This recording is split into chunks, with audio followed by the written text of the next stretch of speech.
The bullet entered through the scope. 1 second, the enemy sniper was tracking American soldiers trapped below. The next, he was gone. Dropped by a shot fired from a position command swore didn't exist. His spotter froze, scanning ridgelines through panicked breath, searching for the shadow that just erased his partner from 900 meters out. Found nothing. Just wind. Just stone.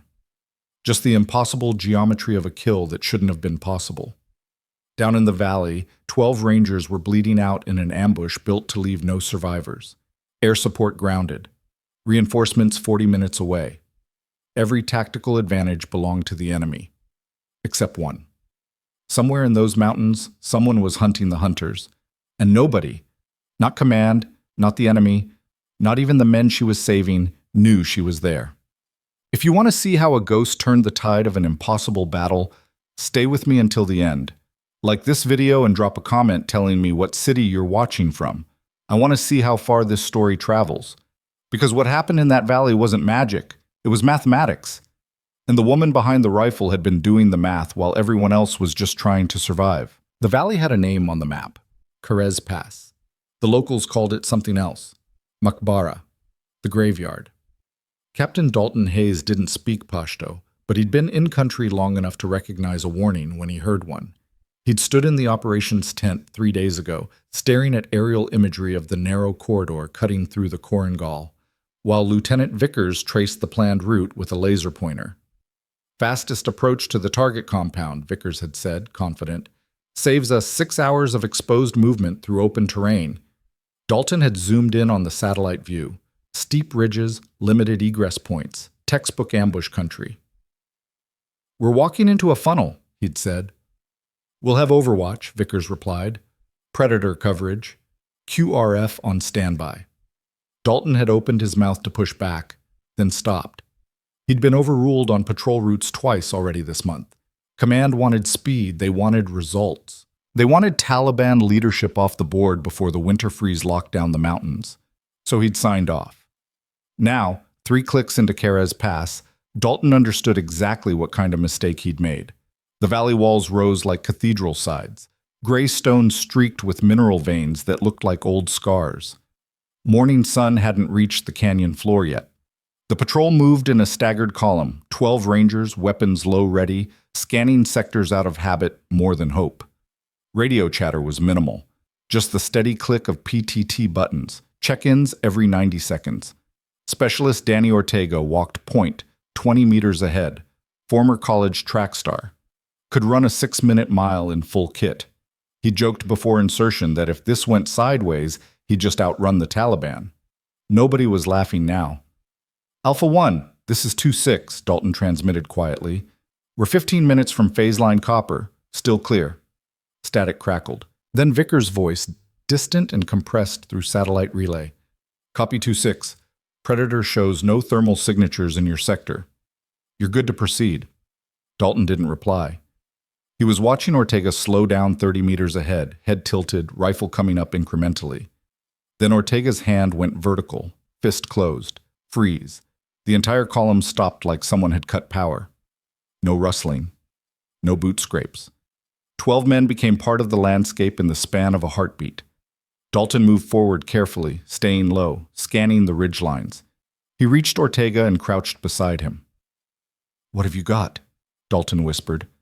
Ortega didn't look away from the rocks ahead. It's too quiet, sir. Dalton listened, wind moving through the pass, the distant call of a raptor somewhere high above. Nothing else. Birds should be louder, Ortega said. Insects, too. Something ran them off. Dalton felt the first cold finger of dread trace down his spine. Ortega grew up hunting whitetail in Wyoming backcountry. If he said the environment was wrong, it was wrong. 2-6 to Alpha. We're holding position, Dalton transmitted. Request immediate ISR sweep, thermal, and motion. Vickers came back fast. Stand by! 30 seconds crawled past. Dalton's eyes moved across the high ground. Stone, scrub brush, shadow. Nothing moved. 2-6, Predators clean, no contacts. Dalton keyed his radio. Recommend we abort, and the world detonated. The first RPG hit 20 meters behind them, turning the rear guard's position into a fireball of shrapnel and superheated gas. The shockwave slammed through Dalton's chest like a physical blow. His ears went flat, sound replaced by a high metallic whine. Then the ridge to his left erupted with muzzle flashes. PKM fire ripped through the column at chest height. Rounds snapped past so close Dalton felt the pressure waves kiss his cheek. Rock exploded into dust clouds. Ricochets screamed off stone. "Contact left! Contact left!" Someone was screaming into the radio. Dalton couldn't tell who. He threw himself behind a boulder as another RPG arced overhead and detonated against the far canyon wall, spraying the patrol with rock fragments. Training took over. His body moved before his brain caught up. "Break right! Get to cover!" Rangers scattered, diving behind whatever terrain they could find. Return fire crackled outward, short controlled bursts from M4s answered by the heavier stutter of AKs and machine guns. Dalton spotted Sergeant Mike Harold dragging a wounded man. Private First Class Chen, blood soaking through his pant leg, face white with shock. "Get him stable!" Dalton shouted over the gunfire. Another RPG. This one hit the valley floor ahead, cratering the only clear exit route in a cascade of rubble and flame. Smoke poured across the kill zone. They were boxed. Dalton's mind raced through tactical options at light speed. Return fire. Maneuver. Call for support. Suppress and bound. But every option collapsed under the reality screaming at him from every direction. They were in a pre-sighted kill box. The enemy had range cards, interlocking fields of fire, probable indirect fire positions already dialed in. This wasn't a hasty ambush. This was an execution. 2-6, we're pinned! That was Staff Sergeant Rourke, voice tight but controlled. "I've got 3 wounded, 1 urgent." Dalton pressed himself against the rock, forcing his breathing to slow. His radio crackled with overlapping transmissions, casualty reports, ammo counts, frantic calls for air support. He keyed the command net. "Viper Main, this is Reaper 2-6, troops in contact, taking effective fire from elevated positions, multiple wounded, requesting immediate CAS, and medevac, grid follows. 2-6, Viper Main, be advised all rotary wing assets are grounded due to weather over Bagram. Fixed wing is 30 minutes out." 30 minutes. They'd all be dead in 10. Dalton slammed a fresh magazine into his rifle and leaned out, acquiring targets. He saw muzzle flashes along the ridge, 200 meters up, maybe more. Too far for effective carbine fire, but he sent rounds anyway, forcing heads down, buying seconds. Beside him, Ortega was doing the same. Controlled pairs, breathing through the chaos. "How'd they know?" Ortega shouted between shots. "How the hell did they know we'd be here?" Good question. Terrible time to ask it. Another burst of PKM fire tore across their position. Dalton heard someone scream, high and sharp and cut short. His radio barked. 2-6, this is 3-1. Corporal McKenzie is down. He's not moving. Can you reach him? Negative. He's in the open. We'll get shredded. Dalton's jaw clenched. The math was brutal and simple. They were outgunned, outmaneuvered, and running out of time. Ammunition expenditure was catastrophic. Casualties mounting. No air support. No reinforcements. He'd led these men into a trap, and now he was watching them die. Then, from somewhere impossibly high above the firefight, a single rifle shot cracked across the valley. Different sound, sharper, cleaner. One of the PKM guns went silent. Dalton's head snapped up, scanning the ridgelines. "Who fired that?" Ortega was already looking. "Wasn't us. Wrong caliber. Sounded like..." Another shot. Same distinct crack. A second enemy fighter dropped, visible for just a moment as he tumbled backward off a rock ledge. Confusion rippled through the ambush line. Dalton could hear it, shouting in Pashto, frantic and disorganized. Enemy fire slackened for 3, maybe 4 seconds. "What the hell is happening?" Rourke's voice over the net, bewildered. Dalton didn't answer. He was staring at the high ground, trying to trace the angle of those shots. Somewhere northwest, far. Maybe 300 meters up the opposite slope, hidden in terrain the predator had called clear. Third shot. An enemy fighter who'd been moving to flank their position jerked sideways and collapsed. The Taliban fighters were scrambling now, no longer focused on the Rangers below. They were looking for the new threat, scanning, shouting, burning ammo into empty ridgelines. 2-6.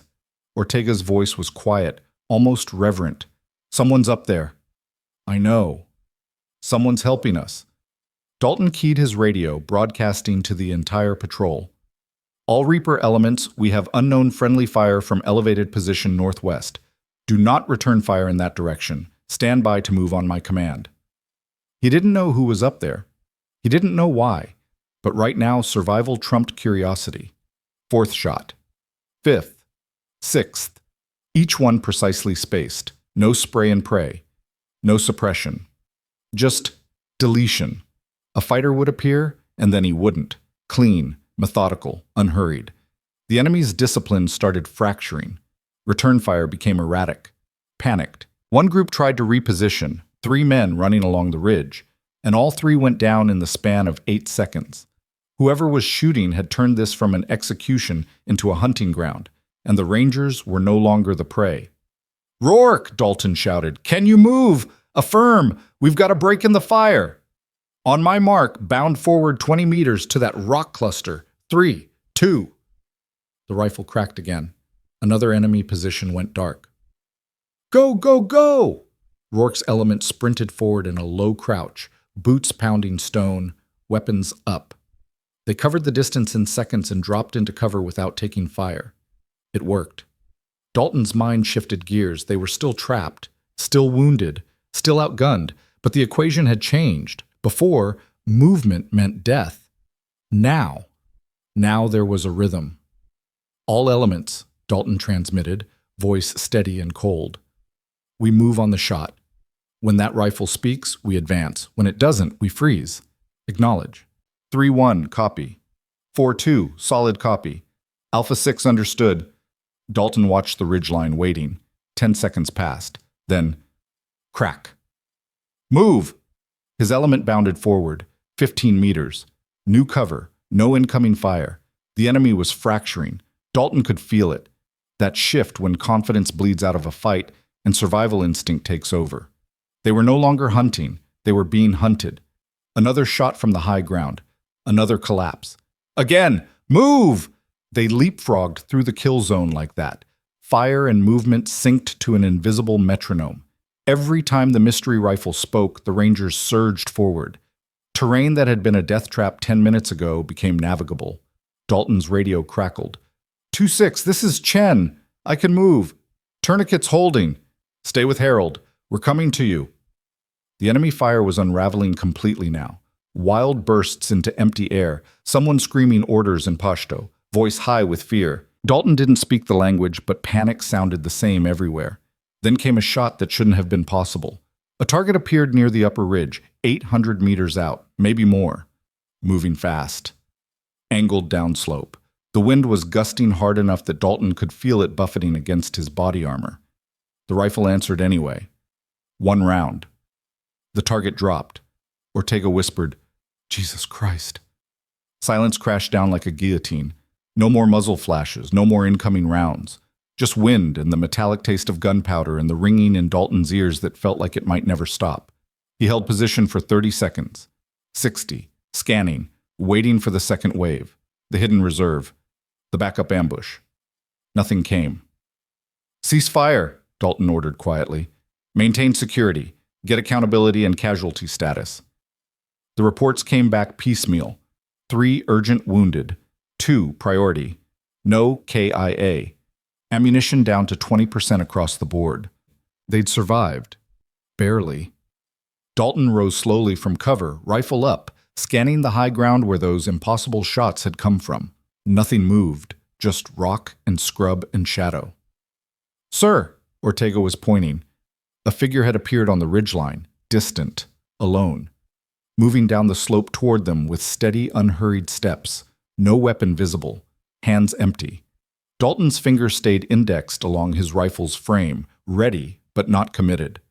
The figure descended through loose scree and over boulders, never stumbling, never hesitating. It took 3 minutes to close half the distance. That's when Dalton could make out details through his rifle optic. Slim build, long dark hair tied back, civilian clothes, hiking pants, a worn jacket, boots that had seen serious miles. A woman, young, maybe mid-20s, carrying a rifle slung across her back that looked like it cost more than Dalton's truck. "Hold fire," Dalton ordered quietly. "Everyone stay calm." Rourke appeared at his shoulder. "Is that—" "I don't know what that is." She reached the valley floor and walked toward them with the kind of calm that only came from absolute certainty. No hesitation, no fear. Like she'd done this 100 times before. Dalton stepped forward to meet her, keeping his rifle lowered but ready. Up close, she looked even younger than he'd thought. Lean face, dark eyes that tracked everything and gave away nothing, hands scarred and calloused. She stopped 3 meters away. "You're Reaper 2-6, she said. Not a question. American accent. Pacific Northwest, maybe. "Who the hell are you?" Dalton asked. She glanced past him, scanning the casualties. "Your man on the left? Chen. Tourniquet's too loose. He's still losing blood. And whoever tied off Mackenzie used a cravat instead of a cat. That's not going to hold if he moves." Dalton blinked. "Answer the question." She looked back at him. Something flickered in her eyes. Not quite amusement, but close. "Someone who was in the area," she said. "Bullshit." Dalton's voice went hard. "Nobody's in the area out here. This is Taliban country. You're either military, agency, or you've got a death wish. So which is it?" She was already moving past him, kneeling beside Chen before anyone could stop her. Her hands worked fast, loosening the tourniquet, repositioning it higher on his thigh, cranking the windlass tight until Chen gasped.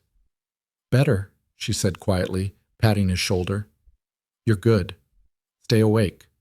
Chen stared at her like she'd materialized out of thin air. "Who?" "Overwatch," she said. She moved to Mackenzie next. The corporal was unconscious, pale, breathing shallow. She checked his airway, examined the hasty bandage someone had applied to his shoulder wound, then pulled a proper combat tourniquet from her pack and applied it with practiced efficiency. Dalton watched, mind racing. Overwatch. That could mean anything or nothing, but the way she moved, no wasted motion, no hesitation, that was training, high-level training. "You need to identify yourself," Dalton said. "Right now." She finished with Mackenzie and stood, wiping blood off her hands onto her pants. "My name doesn't matter," she said. "But if you want confirmation I'm not Taliban, check your command net. Tell them Revenant is active." "Revenant!" Dalton repeated the word like it tasted wrong. "They'll know." Before he could press further, Ortega called out, "Sir, we've got movement on the South Ridge."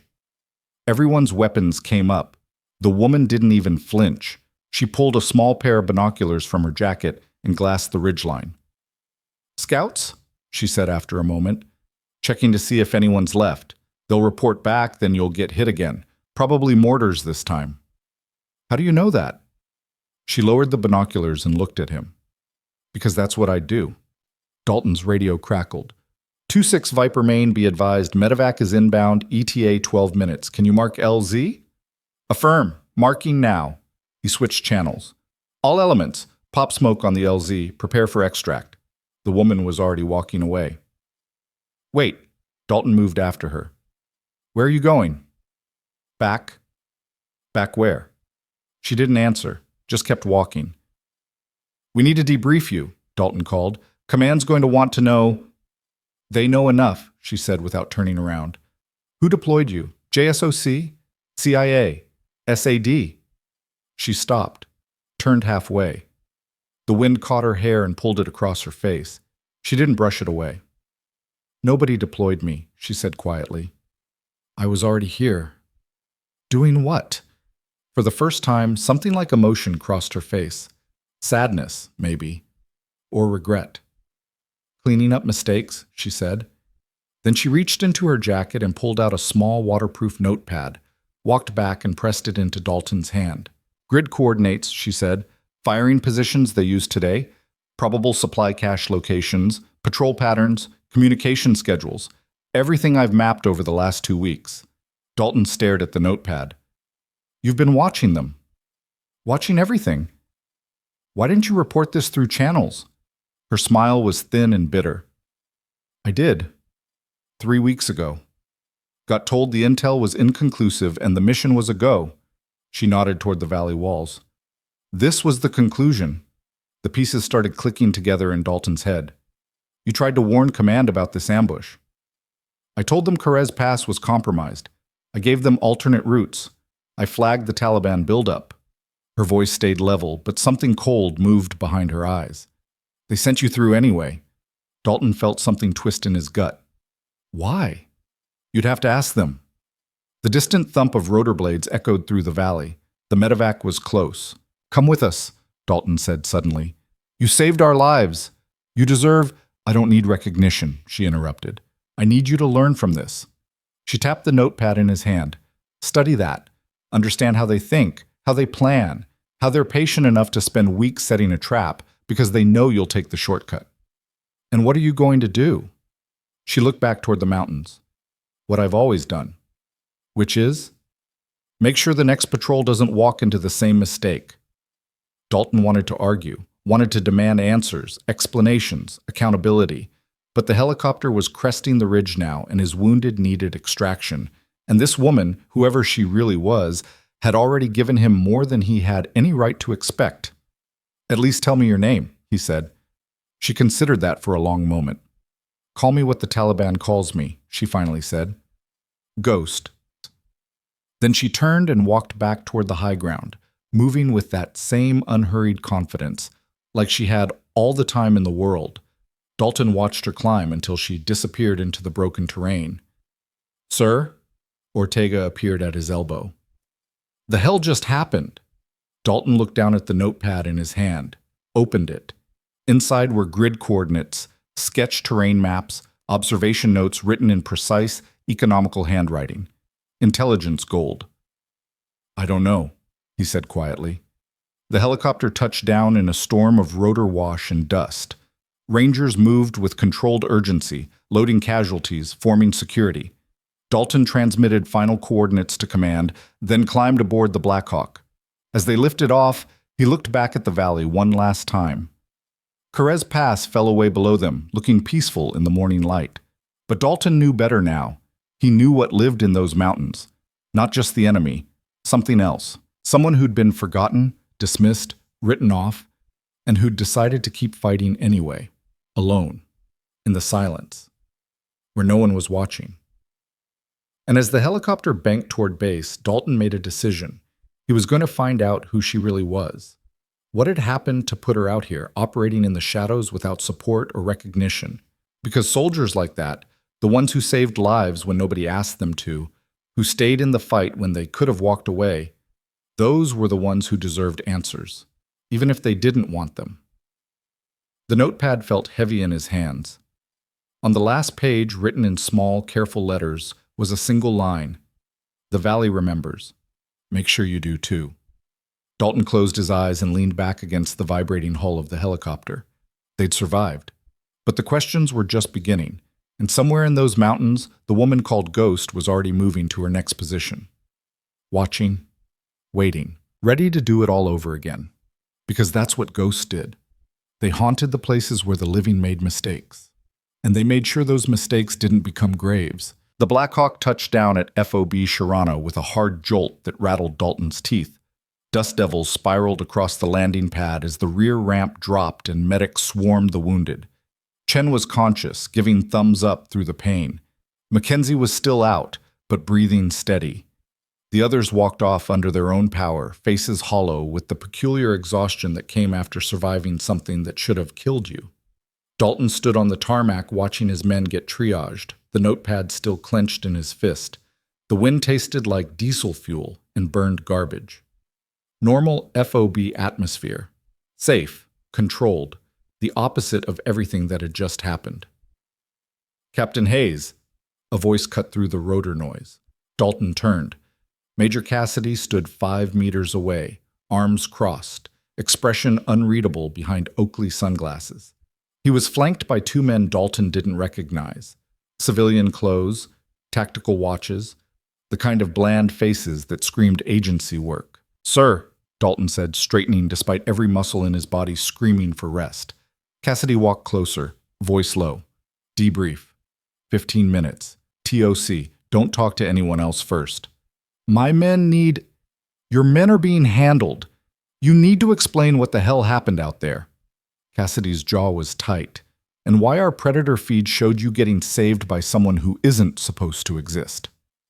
The two civilians hadn't moved, just stood there watching with the patience of people who got paid to wait. Dalton felt something cold settle in his stomach. Who are they?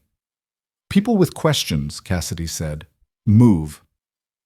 The Tactical Operations Center was a plywood box packed with computer terminals and flat screens showing drone feeds from across the province. It smelled like coffee and sweat and the particular staleness of a room that never saw sunlight. The screens cast everything in blue-white glow. Dalton sat at a metal table across from Cassidy and the two civilians. One of them, mid-40s, graying temples, wedding ring worn smooth, opened a laptop without introducing himself. The other just leaned against the wall and watched. From the top, Cassidy said. Everything. Dalton walked them through it. The approach to Carez Pass. Ortega's instinct that something was wrong, the ambush, the casualties. Then the shots from the high ground that turned the fight. And you didn't call in the fire? The civilian with the laptop asked. No. Didn't coordinate with any adjacent units? There were no adjacent units. So someone just started shooting, out of nowhere. Dalton met his eyes. Someone saved my men's lives. The civilian typed something. Describe her. How do you know it was a woman? Because we have thermal signatures from the predator. Describe her. Dalton did. Young, dark hair, civilian clothes, military bearing, carried herself like someone who'd been doing this for years. And she called herself Ghost, Cassidy added, consulting his own notes. She said the Taliban called her that, Dalton corrected. The civilian at the wall finally spoke. His voice was soft, almost gentle. What did she tell you about why she was there? That she was already in the area, that she'd warned command about the ambush 3 weeks ago and got ignored. Silence. The kind that meant he'd hit something true. The laptop civilian glanced at his partner, some unspoken communication passing between them. Then he closed the computer and stood. Captain Hayes, you're going to forget this conversation happened. You're going to forget that woman existed. Your after-action report will state that you received effective fire from an unknown friendly element, origin undetermined, which allowed your patrol to break contact and extract. No names. No speculation. Are we clear? No, Dalton said flatly. We're not. Cassidy's eyes widened fractionally. Captain, that woman saved 12 American lives. She gave me intelligence that could prevent future ambushes. And you want me to pretend she doesn't exist? Dalton pulled out the notepad and slapped it on the table. She knew that Valley was compromised. She reported it. Someone buried her warning and sent us in anyway. So before I forget anything, I want to know who made that call. The wall civilian pushed off and stepped forward. Up close, Dalton could see the small scar above his eyebrow, the way his hands stayed relaxed at his sides, the posture of someone who'd been in worse rooms than this. You really want to go down this road, Captain? I want accountability. What you want is to feel like today meant something other than bad luck and good timing. The man's voice stayed soft, but there was steel underneath. But some questions don't have answers you're going to like, and some people operate in spaces where recognition would get them killed. She deserves better than being erased. She chose this. We didn't force it on her. Why? Dalton leaned forward. What happened that put her out there alone? The man studied him for a long moment. Then he pulled out a chair and sat down across from Dalton, the movement deliberate and heavy. 5 years ago, he said quietly, we had an asset in Kunar province. Intelligence specialist. Brilliant tactical mind, could read terrain and enemy patterns like most people read street signs. She was embedded with a special forces team running interdiction ops against Taliban supply lines. Dalton listened, pieces starting to click together. There was an operation. High-value target. Compound in the mountains. She analyzed the approach routes and told her team the place was a trap. Command overruled her assessment, said the intelligence was solid and the window was closing. The man's jaw tightened. They went in anyway. Walked into an ambush that killed 8 operators and wounded 5 more. She was one of the wounded. Jesus, Dalton breathed. After the investigation, she was cleared of any wrongdoing, but she couldn't let it go. Kept digging. Found out the intelligence that sent them in was compromised. Taliban had fed us the location knowing we'd bite. Someone in the chain should have caught it. Didn't. The man paused. She made noise about it, official complaints, wanted accountability. And they buried her, Dalton said. They transferred her stateside, desk job, told her to move on. The man's expression was flat. She disappeared 6 months later. Next thing we know, she's operating independently in the Hindu Kush. No official sanction, no support, just her, a rifle, and a very long list of grudges. Cassidy spoke up, voice careful. We've tried to bring her in, multiple times. She won't come. Because she doesn't trust the system that got her people killed, Dalton said. The wall civilian nodded slowly. And because out there, on her own terms, she's doing more good than she ever did inside the bureaucracy. She maps enemy movements, disrupts operations, saves patrols that stumble into bad situations. He tapped the notepad on the table. And she leaves breadcrumbs for people smart enough to use them. Dalton looked down at the notepad. So you let her operate. We don't let her do anything. We can't control her. But we don't actively stop her either because she's been right about every goddamn thing she's warned us about. The man stood. Including today. What's her real name? That's not relevant anymore. It is to me. The man walked to the door, paused with his hand on the frame. If you want to honor what she did, Captain, you don't dig into who she was. You learn from what she taught you. That notepad contains more tactical intelligence than we've gathered in 3 months. Use it. Keep your men alive. That's what she would want. Then he was gone, his partner following without a word. Cassidy waited until the door closed before speaking. They're right, you know. Some battles you don't win by fighting them head on. And some you don't win by staying silent, Dalton said. He left the TOC and walked across the compound to the medical tent. Inside, Chen was getting an IV while a doctor examined his leg. Mackenzie was awake now, groggy, but responsive. The others were scattered on cots, too wired to sleep despite the exhaustion. Ortega spotted Dalton and sat up. Sir, who was she? The whole tent went quiet. Everyone watching. Dalton could lie, could follow orders, could make this simple. Instead, he said, someone who gave a damn when it would have been easier not to. He spent the next 2 hours going through the notepad with Ortega and Rourke, translating the observations into actionable intelligence. Enemy patrol patterns emerged. Supply routes. Communication schedules. Probable leadership locations. It was surveillance work that should have taken a full team weeks to compile. She'd done it alone. This is insane, Rourke muttered, tracing his finger along a sketched map showing overlapping fields of fire around 3 different valleys. She's documented their entire defensive strategy. And she was right about all of it, Ortega added. We walked straight into the exact scenario she warned about. Dalton didn't respond. He was staring at a note scrawled in the margin of 1 page. They're not stupid, they're patient. Don't confuse the two. His radio crackled. All personnel stand by for emergency formation in 30 minutes. Command brief to follow. The 3 of them exchanged glances. That can't be good, Rourke said. The formation was held in the motor pool, 200 soldiers standing in loose ranks while Major Cassidy addressed them from the hood of a Humvee. His voice carried across the crowd, amplified by the peculiar acoustics of the space. At 1600 hours today, multiple patrols across the province reported contact with Taliban forces in coordinated ambush positions. Casualty reports are still coming in, but initial numbers suggest this was a planned, large-scale operation designed to maximize American losses during our patrol rotations. Murmurs rippled through the formation. Dalton felt his chest tighten. Captain Hayes' patrol in Carez Pass was the only element to break contact without suffering KYA. Every other unit engaged took fatalities. Cassidy's expression was grim. We're suspending all routine patrols pending intelligence review and route reassessment. Someone behind Dalton whispered, How'd they coordinate this? Because they've been watching us, Dalton said quietly, not turning around. Learning our patterns. Waiting for the right day. The formation dismissed. Dalton walked back to his hooch, a plywood box with a cot and footlocker, and sat in the dark thinking. She'd tried to warn them, not just about Carez Pass, about the entire operational pattern being compromised, and she'd been ignored because she wasn't official anymore. Wasn't credible. Was just a ghost screaming into the void.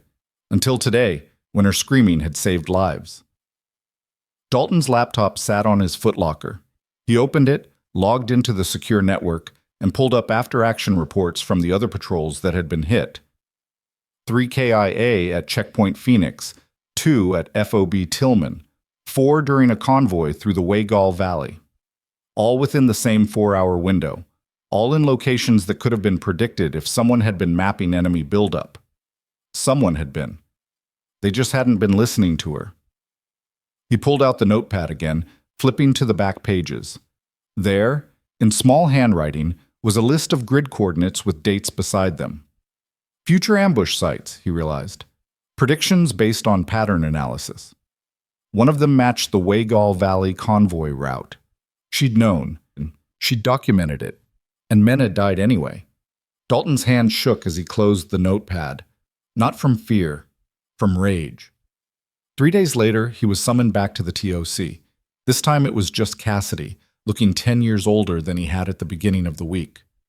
"We've analyzed the intelligence you recovered," Cassidy said without preamble. "It's solid, more than solid. It's the most comprehensive enemy assessment we've had in months." He paused. "Higher command wants to know where you got it." "I told you already." "They want confirmation, verification of source." "The source saved my life and doesn't want recognition. That should be enough." Cassidy rubbed his eyes. "Captain, this isn't about giving someone a medal. This is about validating intelligence before we base operational decisions on it. If this came from a compromised source, it didn't. How do you know?" "Because she had nothing to gain by helping us. No payoff, no agenda. She did it because it was the right thing to do." Dalton's voice was hard. "Which apparently makes her unique around here." Cassidy's expression shifted, something between sympathy and warning. "Be very careful, Captain." "Of what? Telling the truth?" "Of making this personal. You survived a bad day. Your men survived. Take the win and move on." "We survived because someone who got screwed by this system came back to fix our mistakes anyway. That's not a win. That's a condemnation." Cassidy leaned back in his chair. "What do you want me to say? That we failed her? That the system is broken? I can't fix that. Neither can you. But we can stop pretending it's not happening." Silence hung between them for a long moment. Then Cassidy pulled a folder from his desk drawer and slid it across the table. "This doesn't leave this room," he said quietly. Dalton opened it. Inside was a personnel file, heavily redacted. Most of the text was blacked out, but he could see fragments. A name, also redacted. Service record, multiple commendations, psychological evaluation noting persistent survivor's guilt and institutional distrust. Assignment history showing deployment after deployment until the trail went cold. The last entry was dated 18 months ago. Subject failed to report for reassignment. Current whereabouts unknown. Case transferred to AWOL investigation. Clipped to the back was a single photograph, grainy and slightly out of focus. A woman in AC-US, standing beside a Special Forces team somewhere mountainous. Her face was partially obscured by shadow, but Dalton recognized the eyes.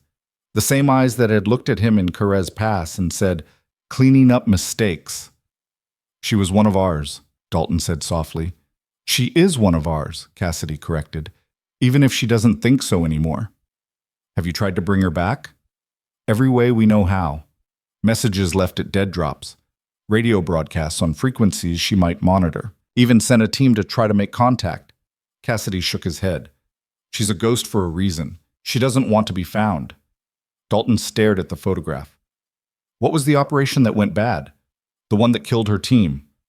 Cassidy hesitated, then sighed. "Compound raid in the Korangal.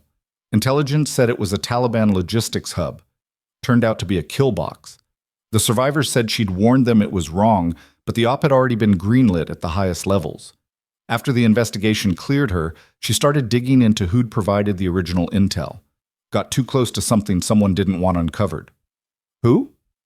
"That's above my clearance. And yours." Cassidy closed the folder. "The point is, she made powerful people uncomfortable, so they sidelined her, And when she wouldn't stay sidelined, they let her disappear. That's not justice. No, it's bureaucracy. Cassidy stood. You want my advice? Use her intelligence. Save lives with it. That's the only revenge she'd care about. Dalton left the TOC with the notepad feeling heavier than before. Not from the weight of paper, but from the weight of what it represented. A woman who'd lost everything because she'd been right when powerful people needed her to be wrong. Who'd come back anyway, without support or recognition, to keep doing the work that had cost her so much. That night he couldn't sleep. He lay on his cot staring at the plywood ceiling, listening to mortars thump in the distance. Outgoing fire.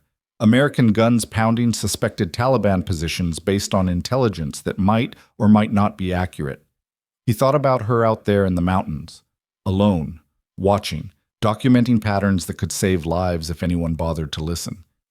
His radio sitting on the footlocker suddenly crackled to life. Any station this net? Any station this net? Looking for Reaper 26, over. Dalton sat up fast, grabbed the radio. The transmission was faint, heavy with static, coming through on a frequency that wasn't part of their normal comms plan. Reaper 26, go ahead, he transmitted. Silence. Then, through the static, you used the notepad. Her voice, unmistakable even through the distortion. Dalton's heart rate spiked. How did you? I watched the pattern changes, new patrol routes, different timing. Someone actually read what I wrote. A pause. Thank you. You saved 12 lives. I should be thanking you. You already did, by listening. Another pause, longer this time. There's more coming, bigger operation. They're moving supplies into the Petch Valley, staging for something major. I've been tracking it for weeks. Send me the intel. I'll make sure it gets to the right people. Static filled the channel. For a moment he thought he'd lost her. Then, I did that once. Got people killed. I won't make that mistake again. This is different. Is it? Her voice was quiet, almost sad. Or are you just the next good man who's going to trust a system that doesn't deserve it? Then what do you want me to do? Survive. Keep your men alive. That's all anyone can do out here. That's not enough. It's all we have. Dalton closed his eyes, choosing his words carefully. They showed me your file. What happened to your team? What they did to you afterward. The silence this time felt different, heavier. Then you understand why I can't come back, she finally said. I understand why you think you can't, but I also understand that you're still fighting for us anyway, which means part of you still believes this matters. Belief doesn't stop bullets, Captain. No, but it's why you're still out there pulling triggers when you could have walked away. He took a breath. You want accountability? Help me build a case. Real documentation. Patterns they can't ignore. Make them listen. They won't. Then we make enough noise that they can't pretend they didn't hear. Long silence. Wind noise over the channel. Then, so quiet he almost missed it. You don't know what you're asking. I'm asking you to trust someone. One more time, even though you have every reason not to. That's a lot. I know. He could hear her breathing over the static, slow, controlled, the breath of someone making a decision that would change everything. There's a village, she finally said, 12 clicks northeast of your position, abandoned. Taliban uses it as a waypoint. There's a well at the center with loose stones on the western side. Tomorrow, at 0300, there'll be a package there. Everything I've mapped over the last 6 months, frequencies, personnel, network analysis, all of it. I'll be there. Come alone. And if this goes sideways, you never heard from me. Understood. The channel went dead. Dalton sat in the dark holding the radio, his pulse hammering in his ears. This was it. The line between following orders and doing what was right. Between playing it safe and taking a risk for someone who'd already risked everything. He thought about his men, about Chen and Mackenzie and all the others who'd walked out of that valley alive, about the patrols that hadn't been so lucky, about the future ambushes waiting to happen if someone didn't connect the dots. Then he thought about her, alone in those mountains, still fighting a war everyone had told her to forget. The choice wasn't really a choice at all. He checked his watch, 2,200 hours, 5 hours until the meeting. He grabbed his kit and started preparing. Whatever happened next, he was all in, because some debts couldn't be repaid with paperwork and procedure. Some required you to step into the dark and trust that the ghost waiting there was on your side, even if nobody else believed she existed. Dalton slipped out of the FOB at 0200 hours through a drainage culvert that everyone pretended didn't exist. The guard rotation had a 6-minute gap on the eastern perimeter. Known, tolerated, used by soldiers who needed to piss without walking half a click to the latrines. Tonight it served a different purpose. He moved through the dark wearing nods that turned the world into grainy green geometry. No radio, no backup, just his rifle, a sidearm, and the knowledge that if this went wrong, nobody would come looking until morning formation. The village sat in a shallow depression between two ridges, invisible from the FOB. Dalton approached from the north, moving slow, scanning for heat signatures or disturbed earth that might indicate IEDs. The Taliban were known to booby-trap abandoned structures. She had to know that, which meant either she'd cleared the approach or this was the test. See if he was smart enough to survive the walk. The village materialized out of the darkness like a memory of civilization.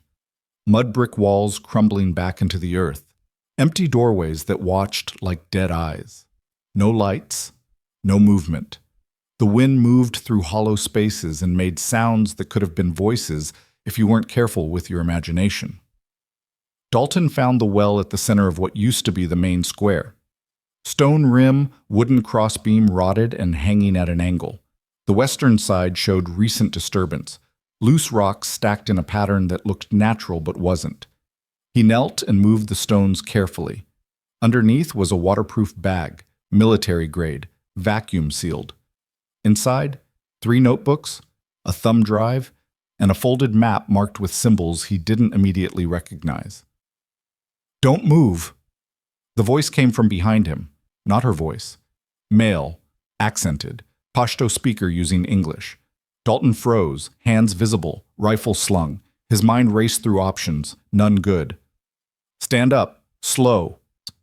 He rose carefully, turned. 3 men emerged from the ruins, Akay's chest rigs, faces wrapped in shemogs. Taliban fighters, close enough that missing would be harder than hitting. The lead fighter stepped forward. "You are far from base, American." "Just passing through," Dalton said evenly.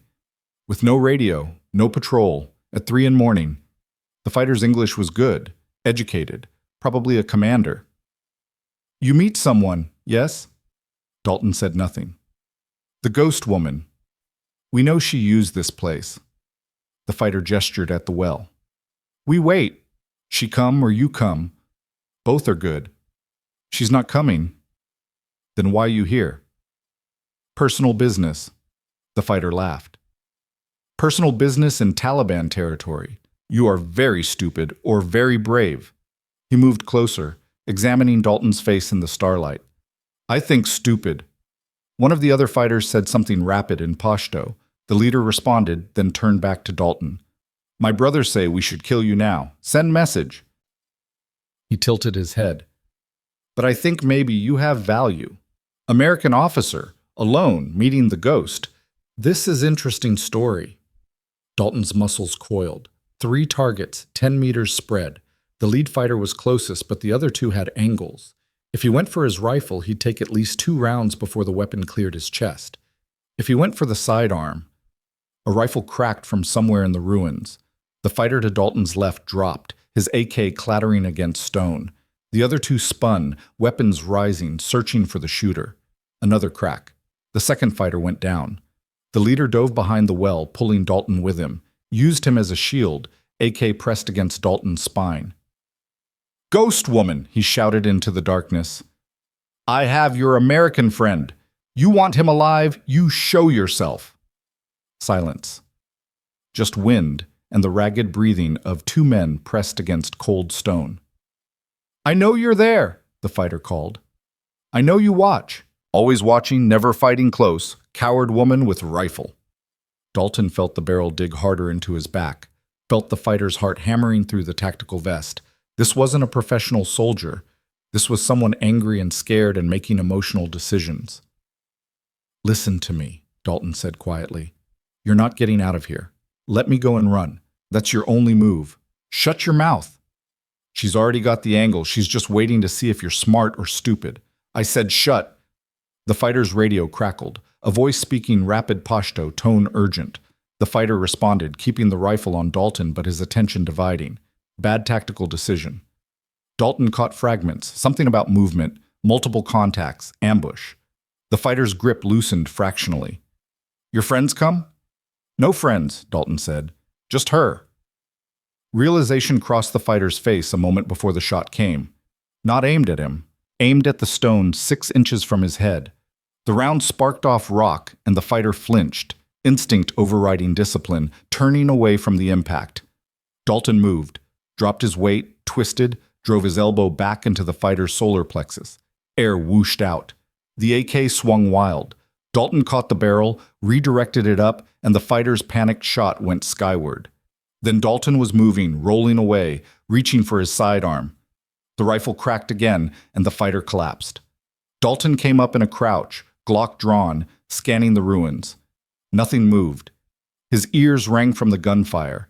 His hands were steady, but his pulse was hammering. Clear left, her voice called from somewhere in the dark. Calm. Professional. Clear right, Dalton responded automatically, falling into patrol protocol. She materialized from a doorway 30 meters away, rifle slung, moving fast and low.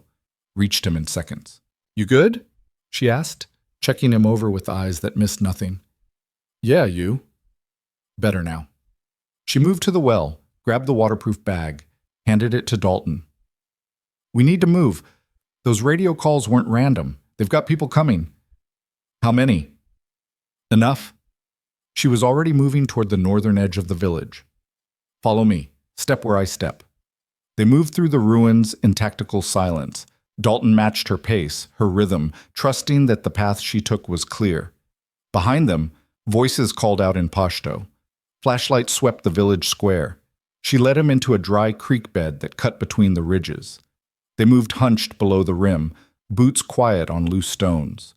Half a click out, she stopped and pulled a small device from her jacket. Pressed a button. The village erupted. Not IEDs, flashbangs, dozens of them, positioned throughout the ruins, all detonating in sequence. The night lit up white, and the sound rolled across the valley like thunder. Distraction, she said. Bought us maybe 10 minutes. They kept moving. The terrain rose, rocky and steep. Dalton's legs burned, but he didn't slow. Behind them, the chaos at the village continued. Shouts, more flashlights, the confusion of fighters trying to figure out what just hit them. She took them up a goat path that barely qualified as a trail. 15 minutes of hard climbing. At the top, she stopped and turned, pulling out compact binoculars. They're reorganizing, she said, watching the village below. Sending out search teams, 3 groups, maybe 4. Can they track us? Not if we keep moving. She lowered the binoculars and looked at him. That was stupid, what you did back there. Coming alone? Trusting me. She secured the binoculars. You could have been walking into a trap. Was I? No, but you didn't know that. Dalton adjusted the waterproof bag's strap. I knew enough. She studied him for a long moment. You're not like the others. The others didn't watch you save their lives. Plenty of people watched. Didn't make them believers. She started walking again, heading deeper into the high country. Command's going to ask where you got that intel. Let them ask. They'll push, threaten, maybe even charge you with unauthorized ops. Worth it. She stopped and turned. Why? You don't know me. Don't owe me anything. Why risk your career for this? Dalton thought about how to answer that, settled on the truth. Because what happened to you was wrong. Because good people got killed when someone should have listened. And because I'm tired of watching the system protect its mistakes instead of fixing them. Something shifted in her expression. Not quite trust, but maybe the possibility of it. What's in the bag will burn careers, she said quietly. Not just low-level scapegoats, field-grade officers. Maybe higher. People who made decisions that got soldiers killed and then covered their tracks. Good. You say that now. Wait until you're sitting across from lawyers and career officers who'll do anything to make this go away. She moved closer. They'll come after you, hard. They'll dig into your record, find anything they can use. They'll isolate you, Make sure nobody wants to be associated with the troublemaker. Let them try. This isn't bravado, Captain. This is your life, your future, everything you've worked for. What's your name? Dalton asked suddenly. She blinked. What? Your real name, not your call sign, not what they labeled you in some redacted file. Who are you? For a moment he thought she wouldn't answer. Then, so quietly he almost missed it. Sarah. Sarah Vance. Sarah. He extended his hand. I'm Dalton Hayes, and I'm not backing down from this. She looked at his hand like it was a foreign object. Then, slowly, she shook it. Her grip was strong, calloused, real. You understand what you're starting? She asked. A fight worth having, against people who've been winning for a long time. Then it's overdue for them to lose. She almost smiled. Almost. You're either the bravest man I've met or the dumbest. Can it be both? This time she did smile. Small, brief, but real. They kept moving through the high country as dawn began bleeding into the eastern sky. Sarah navigated through terrain that would have taken Dalton hours to cross, finding paths that barely existed, reading the ground like a language written specifically for her. The thumb drive, she said as they walked. That's the critical piece. Everything else is supporting documentation, but the drive has voice recordings, meeting transcripts, operational orders, direct evidence of people falsifying intelligence reports to justify missions they wanted to run. Who? You'll see. But once you plug that drive in, there's no going back. The moment you access those files, they'll know someone has them. How? Because I stole them from a classified system. They're tagged, monitored. She glanced at him. When you open them, alarms go off. People in very high places will start asking very pointed questions about how Captain Dalton Hayes got his hands on material he should never have been able to touch. Dalton absorbed that. So this isn't just about exposing the truth. It's about surviving the exposure. Now you're getting it. They reached an outcropping that overlooked the valley. In the distance, Dalton could see FOB Sharana, a small cluster of lights and structures that represented safety, order, the familiar world of military hierarchy and chain of command. Going back there with this evidence would change everything. There's another option, Sarah said, reading his thoughts. You give me back the bag. Forget this happened. Go back to your men and your missions and your career. I keep operating in the shadows. Nothing changes. Except more soldiers die walking into ambushes that could have been prevented. Probably. That's not an option. It's the smart option. Since when did smart and right become the same thing? Dalton turned to face her fully. You spent the last 6 months documenting this, living alone in hostile territory, risking your life every day. You did that for a reason. I did it because I couldn't let go. No, you did it because you still believe in what this is supposed to be about. Protecting people, serving something bigger than yourself. That didn't die when your team did. Her jaw tightened. You don't know what died. You're right, I don't. But I know what's still alive. Whatever part of you that came back to save my patrol. That left intelligence knowing it might help. That showed up tonight even though you could have just walked away. He gestured at the FOB in the distance. That's not someone who's given up. That's someone who's waiting for somebody else to care as much as she does. Sarah was quiet for a long time. The sun crept higher, painting the mountains in shades of copper and gold. If we do this, she finally said, we do it right. No half measures, no political games. We build an airtight case and we drop it where it can't be buried. Agreed. And when they come after you, and they will, you don't fold, you don't compromise. You see it through. I will. She pulled a satellite phone from her pack. Military issue, probably liberated from a supply drop. Then we need to make some calls, people who can help. Journalists, inspectors general, congressional staffers. She looked at him. This goes beyond the chain of command. We bring in outside oversight. That'll make me a pariah. It'll keep you alive. Dalton took the phone. Who do we call first? Reporter I know, Washington Post, covered military scandals before. She'll listen. Sarah started entering a number from memory. But first you need to understand something. The people we're exposing, they've spent years building networks. Protection, leverage, they won't go down easy. I'm counting on it. The call connected. A woman's voice, groggy with sleep. This is Brennan? Sarah put the phone on speaker. Michelle, it's Sparrow. Silence. Then, holy shit, where are you? Can't say, but I've got something. Story of the decade, if you want it. I'm listening. Afghanistan. Intelligence falsification leading to friendly casualties. Evidence of systematic cover-ups. Direct links to field grade and senior officers. Sarah looked at Dalton, and a source willing to go on record. Who's the source? Dalton leaned toward the phone. Captain Dalton Hayes, 75th Ranger Regiment. You're active duty? Yes, ma'am. Another pause. This is career suicide, Captain.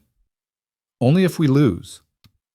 He could hear Michelle Brennan's breathing over the line, the sound of a reporter smelling blood in the water. What kind of evidence are we talking about? Sarah listed it off. Documents, recordings, communications, pattern analysis, 6 months of compiled intelligence showing deliberate manipulation of threat assessments. How do I verify this? You don't. Not yet. Sarah's voice was firm. First, we need protection. Whistleblower status, legal coverage. Then we bring in IG. Then we release the evidence in a way that can't be suppressed. That's going to take time, coordination. How much time? Week. Maybe 2 if the lawyers are slow. Sarah glanced at Dalton. We might not have 2 weeks. Why not? Because people already know something's wrong. They're watching. The moment they figure out where the leak came from, gunfire erupted from the ridge line behind them. Dalton and Sarah dropped simultaneously, rolling behind the outcropping as rounds snapped overhead. The satellite phone skittered across rock. Contact rear, Dalton called, bringing his rifle up. Sarah was already moving, low and fast, finding a position with better angles. 8, maybe 10 fighters. They tracked us. How? Doesn't matter. We need to move. More gunfire. Closer now. Voices shouting in Pashto. The search teams from the village had found them faster than expected. Sarah returned fire. 3 precise shots that sent the attackers diving for cover. Northern route, through the draw. Go! Dalton grabbed the satellite phone and the waterproof bag. Started moving. Behind him, Sarah laid down covering fire with mechanical precision. Not suppression. Elimination. 2 fighters went down before the others wised up and stopped exposing themselves. Reloading, she called. Dalton turned and fired, giving her the seconds she needed. His rounds sparked off rocks, forced heads down, bought time. They bounded backward through broken terrain, trading fire and movement. Classic infantry tactics turned desperate and immediate. The Taliban fighters were pressing hard, using numbers to overwhelm precision. They've got flank elements, Sarah said, breathing hard. Trying to cut off the northern route. Can we break through? Not without casualties. She scanned the terrain, calculating options at combat speed. There's another way. Harder climb, but it leads to the ridge system. We can lose them in the rocks. Show me. She led him up a near vertical slope that required using both hands. Behind them, the gunfire intensified. Rounds ricocheted. One passed so close to Dalton's head he felt the heat. They crested the slope and found themselves on a narrow ridge with sheer drops on both sides. Sarah moved along it like she'd walked it 100 times. Dalton followed, trying not to look down at the 100-foot fall to either side. Halfway across, she stopped and turned, pulled a small device from her jacket. Looked like a remote detonator. What is that? Dalton asked. Insurance. She pressed the button. The slope they'd just climbed erupted in a cascade of rock and debris. Claymores, buried in camouflage, detonating in sequence. The explosion rolled through the attacking force. Screams cut through the gunfire. Jesus Christ, Dalton breathed. How long have you been preparing this? 6 weeks. I knew this ridge might be an escape route. She started moving again. I prepare everything. They kept moving for another 20 minutes, putting distance and elevation between themselves and the ambush site. Finally reached a position defensible enough to stop and assess. Dalton's hands were shaking now, adrenaline dump hitting hard. Sarah looked calm, breathing steady, like she'd just finished a morning jog. You okay? She asked. Define okay. She almost smiled. Checked her rifle, cleared a jam, reloaded with a fresh magazine. That was closer than I like. How did they find us so fast? Good training or good luck? Maybe both. She scanned their back trail. Either way, we can't stay here. They'll regroup and come again. Can we make it back to the FOB? Not directly. They'll have the approaches covered now. She pulled out a map, traced routes with her finger. We go east, loop around through the high country. Comes out near OP Restrepo. You can link up with friendly forces there. What about you? I keep moving. Stay ahead of them. That's not a plan. That's survival. It's what I do. Dalton grabbed her arm. No. We do this together or not at all. She pulled away. You don't understand. They're not just hunting me. They're hunting what I know. If we stay together, you become a target too. I became a target the moment I took that bag. This is different. How? Because I've been doing this alone for 18 months. I know how to disappear. You don't. Then teach me. She stared at him like he'd suggested they fly. This isn't a skill you learn in a day. I'm a fast learner. Dalton, my career's already over. You said it yourself. The moment I access those files, I'm burned. So what difference does it make if I stay with you or go back alone? Either way, I'm committed. Sarah's expression cycled through several emotions. Frustration, concern, something that might have been respect. You really don't quit, do you? Not on this. She looked away, jaw working. If you come with me, you follow my lead. No arguments, no second guessing. I say run, you run. I say hide, you hide. Understood? Understood. And when this is over, when we've delivered the evidence and the story breaks, you go back to your life. You don't look for me. You don't try to contact me. We're done. Why? Because I work better alone. Always have. But her voice cracked slightly on the last word. Dalton didn't push it. Deal. She took a long breath, then nodded. Okay. Then we move east, stay in the high country, avoid population centers. 3 days to Restrepo if we push hard. What about food, water? I've got caches, enough to get us there. She started walking. Come on, we're burning daylight. They moved through terrain that tested every physical limit Dalton possessed. Sarah set a pace that was just short of brutal, fast enough to cover ground, slow enough to stay quiet.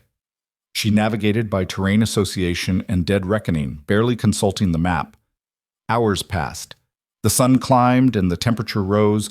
Dalton's water was gone by mid-afternoon. Sarah noticed and passed him one of her bottles without breaking stride. Drink slow, she said. We've got 6 hours till the next cache. How do you do this? Dalton asked between sips. Alone. For months. You get used to it. Do you? Or do you just get numb? She didn't answer. They reached a cave system as dusk fell. Sarah checked for occupants, human or animal, then declared it safe. They moved deep enough to avoid being visible from outside, then stopped. Dalton collapsed against the rock wall, every muscle screaming. Sarah remained standing, alert, listening to the darkness. Rest, she said.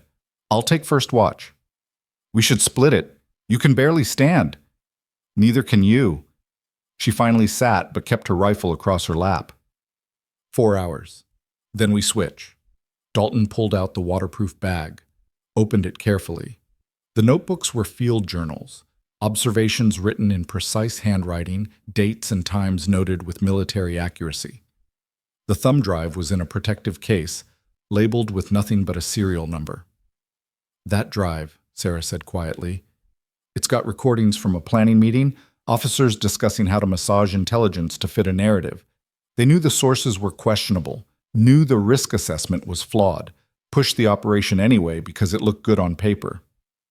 The operation that killed your team, and 6 others over the following months. Same pattern, different targets. Her voice was flat, controlled. They treated soldiers like game pieces, acceptable losses in service of career advancement. Jesus. There's a recording of one colonel laughing about how boots on the ground wouldn't know the difference anyway, like we were too stupid to recognize bad intel. Her hands tightened on the rifle. My team leader knew. He pushed back, got overruled, went in anyway because that's what we do, and he died proving he was right. Dalton let the silence sit for a moment, then, what was his name? Master Sergeant Eric Vance. She looked at Dalton. My brother. The pieces clicked. That's why you can't let this go. That's why I'll never let this go. She stood and moved to the cave entrance, scanning the darkness. They killed him. Killed 7 other good men. Then classified the after-action report and reassigned everyone involved to different posts. Scattered the evidence. Made it impossible to connect the dots. Until you. Until me. Dalton stood and joined her at the entrance. We're going to make them answer for it. Maybe. Or maybe we're just going to get ourselves killed trying. Either way, we're trying. She looked at him sidelong. You're a strange man, Captain Hayes. How so? Most people run from fights like this. You're running toward it. Someone has to. Why you? Why not me? He gestured at the bag. I've got the evidence. I've got a witness. And I've got nothing left to lose that's worth more than this. Sarah was quiet. Then, my brother would have liked you. Yeah? He had the same stupid nobility complex. But she said it with something that sounded almost like affection. They stood there together, watching the last light fade from the sky. 2 soldiers who'd lost faith in the system but not in the mission. Somewhere in the darkness, enemies moved, searching, hunting. But for tonight, in this cave, with evidence that could topple careers and expose corruption, they were safe. And tomorrow, they'd keep moving. Because that's what soldiers did. Even the ones everyone had written off. Even the ghosts. Dalton was about to suggest they sleep in shifts when Sarah's body language changed, went rigid. Her hand came up slowly, signaling silence. Then he heard it. Voices. Multiple. Speaking Pashto. Close. Flashlight beams swept across the rocks outside the cave entrance. They'd been found. Sarah's hand moved to her sidearm in absolute silence. Dalton mirrored the movement, drawing his Glock with glacial slowness.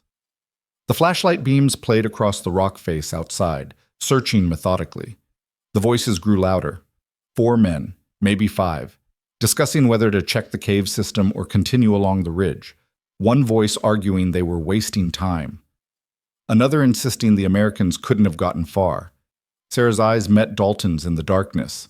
She pointed deeper into the cave, then at herself, then at the entrance. The message was clear. You go back, I'll handle this. Dalton shook his head fractionally. Not happening. She glared at him, pointed again more insistently. He stayed put. The flashlight beam swept closer. Footsteps crunched on loose rock. Someone was coming to check. Sarah made a decision. She pulled a flashbang from her vest, held up 3 fingers, counted down silently. 3, 2, 1. She rolled the device toward the entrance and they both pressed against the cave wall, eyes squeezed shut, mouths open. The detonation was catastrophic in the enclosed space. Even prepared, Dalton felt the pressure waves slam through his chest. His ears went flatline except for a high-pitched whine. Sarah moved before the echo faded. Out of the cave in a combat crouch, weapon up, acquiring targets while they were still blind and disoriented. Dalton followed half a second behind.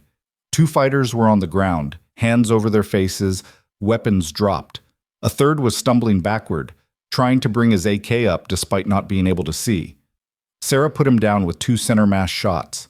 Dalton tracked right and found the 4th man raising a rifle one-handed while keying a radio with the other. Dalton fired. The fighter dropped. The radio clattered away, still transmitting someone's confused shouting. Move, Sarah said, already running. They know we're here. They ran through the darkness using nods, pushing recklessly through terrain that would have been suicidal in daylight. Behind them, voices multiplied. Flashlights swept the rocks like searching fingers. Sarah led them down a scree slope that had Dalton half sliding, half falling, using his rifle for balance. At the bottom, she cut hard left into a narrow canyon barely wide enough for a man. Where does this go? Dalton gasped. Away from them. That's all that matters. They moved through the canyon for 20 minutes, the walls so close Dalton could touch both sides simultaneously.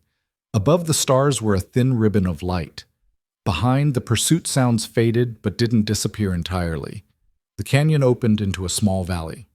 Sarah stopped at the edge, scanning with her rifle optic. Settlement, she said. Maybe 15 structures, occupied. Dalton could see dim lights, hear goats bleating, smell wood smoke. Can we go around? Not fast enough. They're pushing us toward the populated areas, trying to flush us into the open. She lowered her rifle. We go through, quick and quiet. Anyone sees us, we're compromised. They moved along the valley's edge, staying in shadow, avoiding sight lines from the structures. Halfway through, a door opened and light spilled out. An old man stepped into the night, walking toward a pen of goats. Sarah and Dalton froze, becoming part of the landscape. The old man tended his animals, talking to them in low, soothing Pashto. Took his time. Eventually turned to go back inside. Stopped. Looked directly at where they stood in the shadows. Dalton's finger indexed along his pistol's frame. Ready, but not committed. The old man studied them for what felt like an eternity. Then he hawked and spat in the dirt, turned and walked back inside his home. The door closed. The light went out. He saw us, Dalton whispered. Yeah. And he let us go. Not everyone loves the Taliban. Sarah started moving again. But we don't have long. He'll tell someone, family, neighbors. Word spreads. They cleared the settlement and climbed into the high country as dawn began breaking. The terrain here was brutal. Loose rock, steep grades, altitude that made every breath feel insufficient. Sarah's pace never slowed. She moved like something was chasing her that Dalton couldn't see. Maybe there was. Maybe it had been chasing her for 18 months. They reached a plateau as the sun crested the horizon. Sarah finally stopped, breathing hard, and pulled out a GPS unit, checked their position. Frowned. What's wrong? Dalton asked. We're 15 clicks off course. That chase pushed us west. How far to Restrepo? 2 days instead of 1, and we burned through most of our water. She looked at him. There's a cache 6 hours north, food, water, medical supplies, but it's near a Taliban checkpoint. How near? Half a click. Dalton wiped sweat from his face. What are our options? Risk the cache or try to reach Restrepo on what we have. She pulled out her remaining water bottle, maybe a third full. We won't make it without resupply, not in this heat. Then we go for the cache. It'll be daylight, exposed movement near enemy positions. You've done this before. Alone, with one signature to hide. She gestured between them. 2 is different, harder to conceal. So we make it work.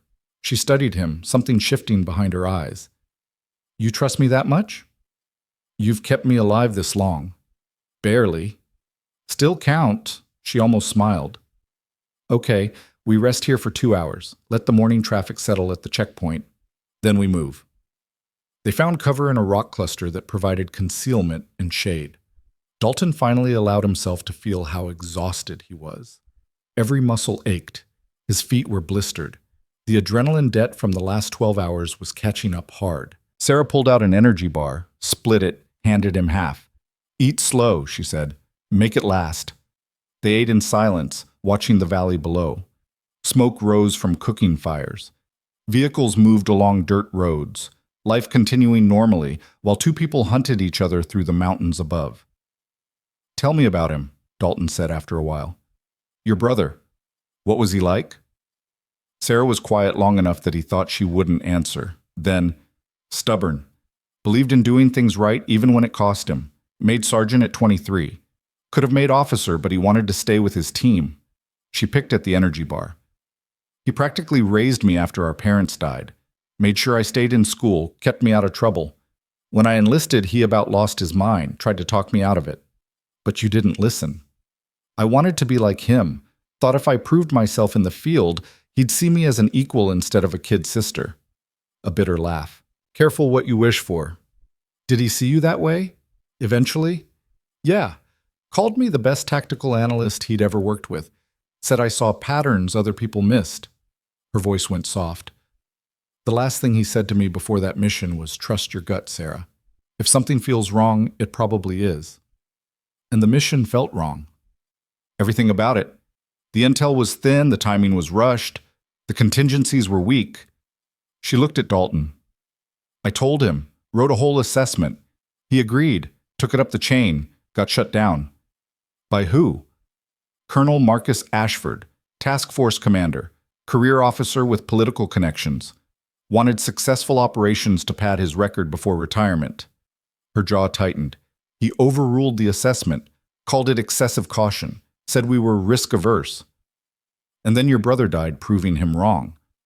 Ashford got a Bronze Star for the operation, called it a tactical success despite the casualties, wrote in his report that the intelligence was sound and the team executed properly. Blamed the deaths on unpredictable enemy response. She turned to face him fully. That's on the recordings. Him and two other officers discussing how to frame the narrative before the bodies were even cold. Dalton felt rage building in his chest. Where is he now? Pentagon, Joint Chiefs Staff, being considered for a star. She pulled out the thumb drive, held it up to the light. Unless this ends him first. It will. You sound certain. I am. Because we're not going to let him bury this like he buried your assessment. Sarah looked at the drive for a long moment, then secured it back in the waterproof bag. 2 hours. Then we move. They reached the area near the cache as afternoon heat baked the landscape into shimmering stillness. Sarah had them approach from the west, using a dry riverbed for concealment. The Taliban checkpoint was visible in the distance, a small compound with makeshift barriers and fighting positions. 4 guards visible, Sarah whispered, glassing the checkpoint through her rifle scope. Probably 2 more inside. They rotate every 6 hours. Change is at 1600. Dalton checked his watch. 40 minutes. We wait for the change. Everyone's distracted. Guards coming off shift are tired.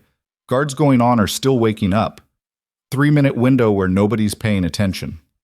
They settled into a position with cover and observation. Waited. The sun beat down mercilessly. Dalton's water was gone. His mouth felt like sand. Sarah passed him the last of hers. Small sips. You need it too. I'm used to being thirsty. You're not. He drank, hating how good it felt. Passed it back. She finished it without comment. 1,600 came. A truck rolled up to the checkpoint. 6 men climbed out, fresh and alert. The guards who'd been on duty shuffled toward the truck, weapons slung, shoulders slumped with exhaustion. Now, Sarah said. They moved low and fast, using every fold in the terrain. The cache was hidden in a collapsed well 200 meters from the checkpoint, disguised to look like rubble. Sarah moved the stones with practiced efficiency, revealing a sealed container.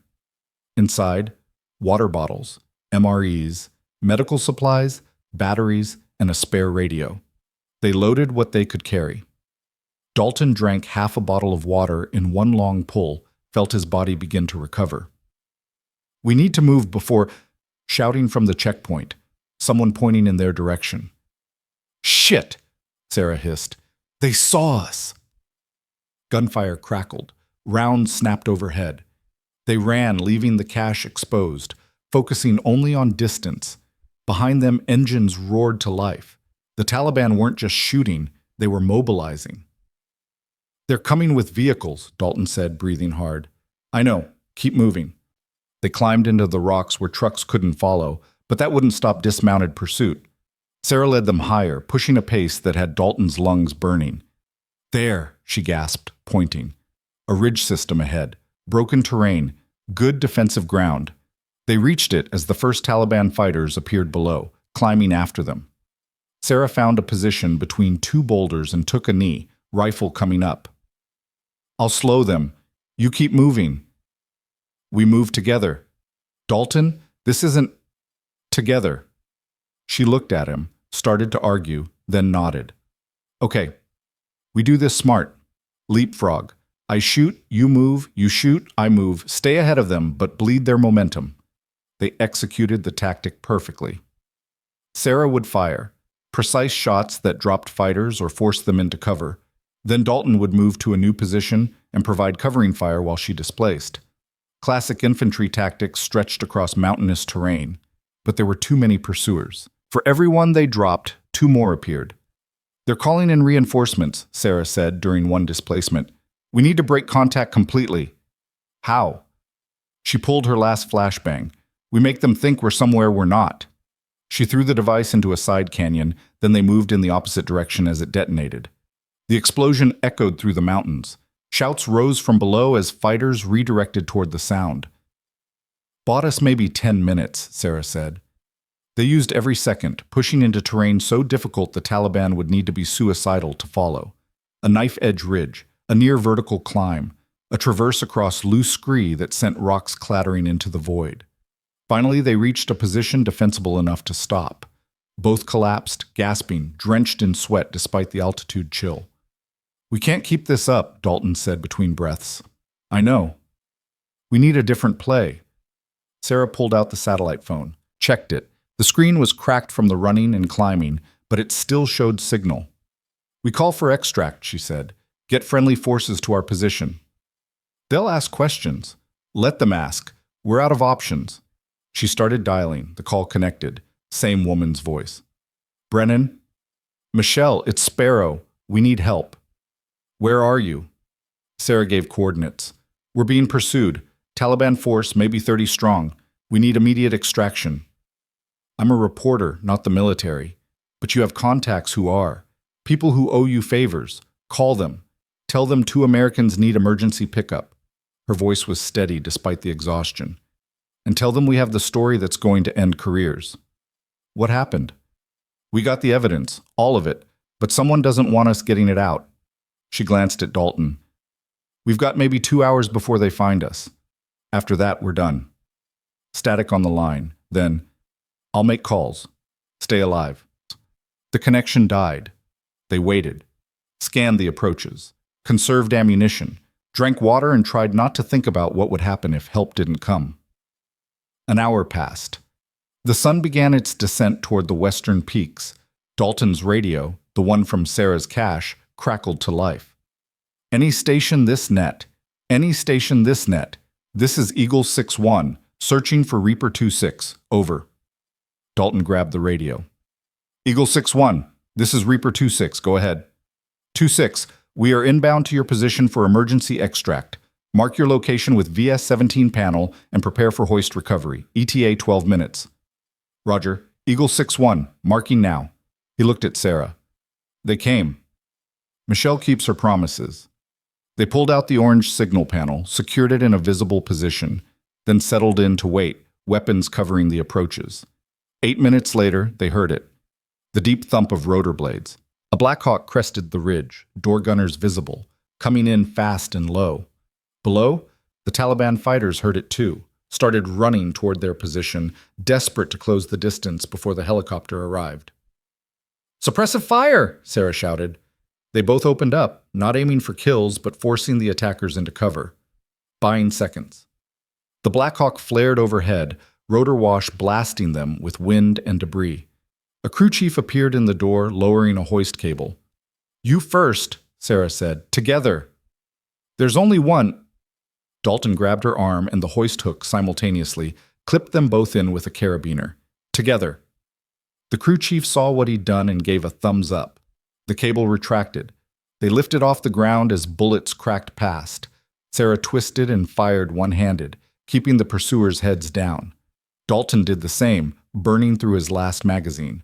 Then they were inside the helicopter, hands pulling them aboard, the crew chief yelling to the pilots to get them out. The Black Hawk banked hard and climbed, gaining altitude and distance. Below, the Taliban fighters became small figures on a vast landscape, growing smaller until they disappeared entirely. Dalton sat against the hull, lungs heaving, adrenaline finally crashing. Beside him, Sarah did the same, eyes closed, rifle still gripped tight. A medic approached, started checking them for injuries, found cuts, bruises, dehydration, but nothing critical. The crew chief leaned close and shouted over the rotor noise.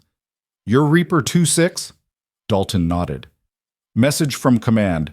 You're to proceed directly to Bagram. Inspector General team is waiting."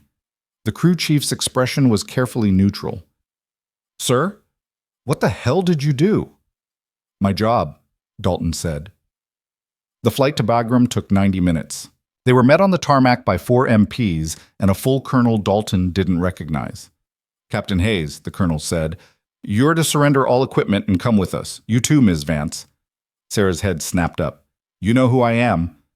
"Ma'am, half of CENTCOM knows who you are as of 2 hours ago." The colonel's expression was unreadable. "Your reporter friend made a lot of noise.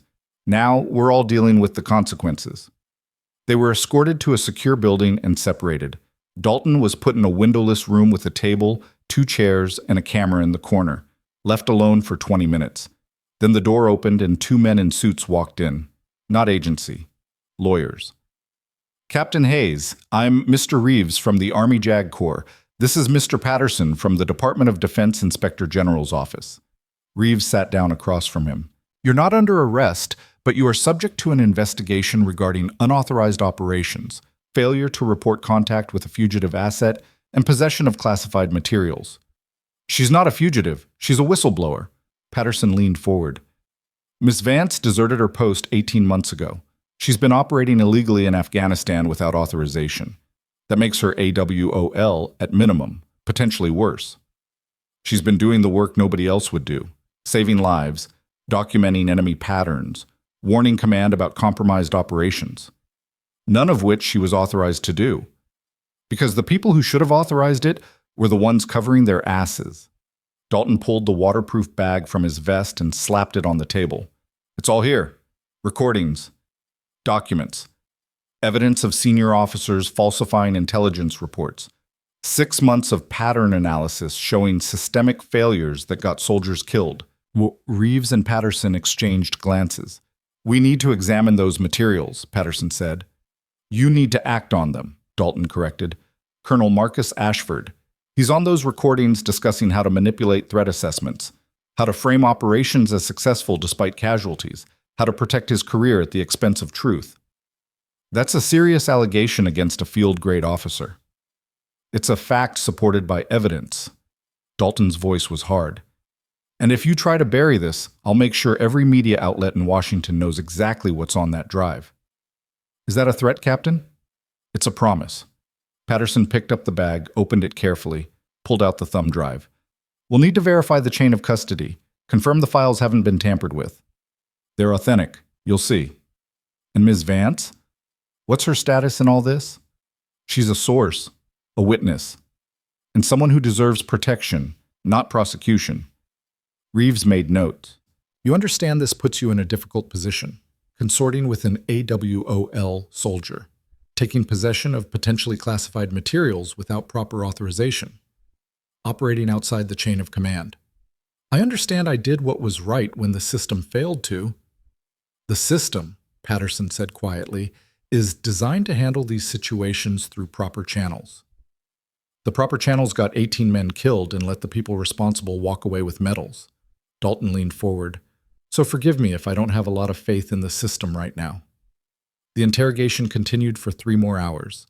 They went through everything, the ambush at Kara's Pass, the meeting with Sarah, the intelligence she'd provided, the firefights, the extraction.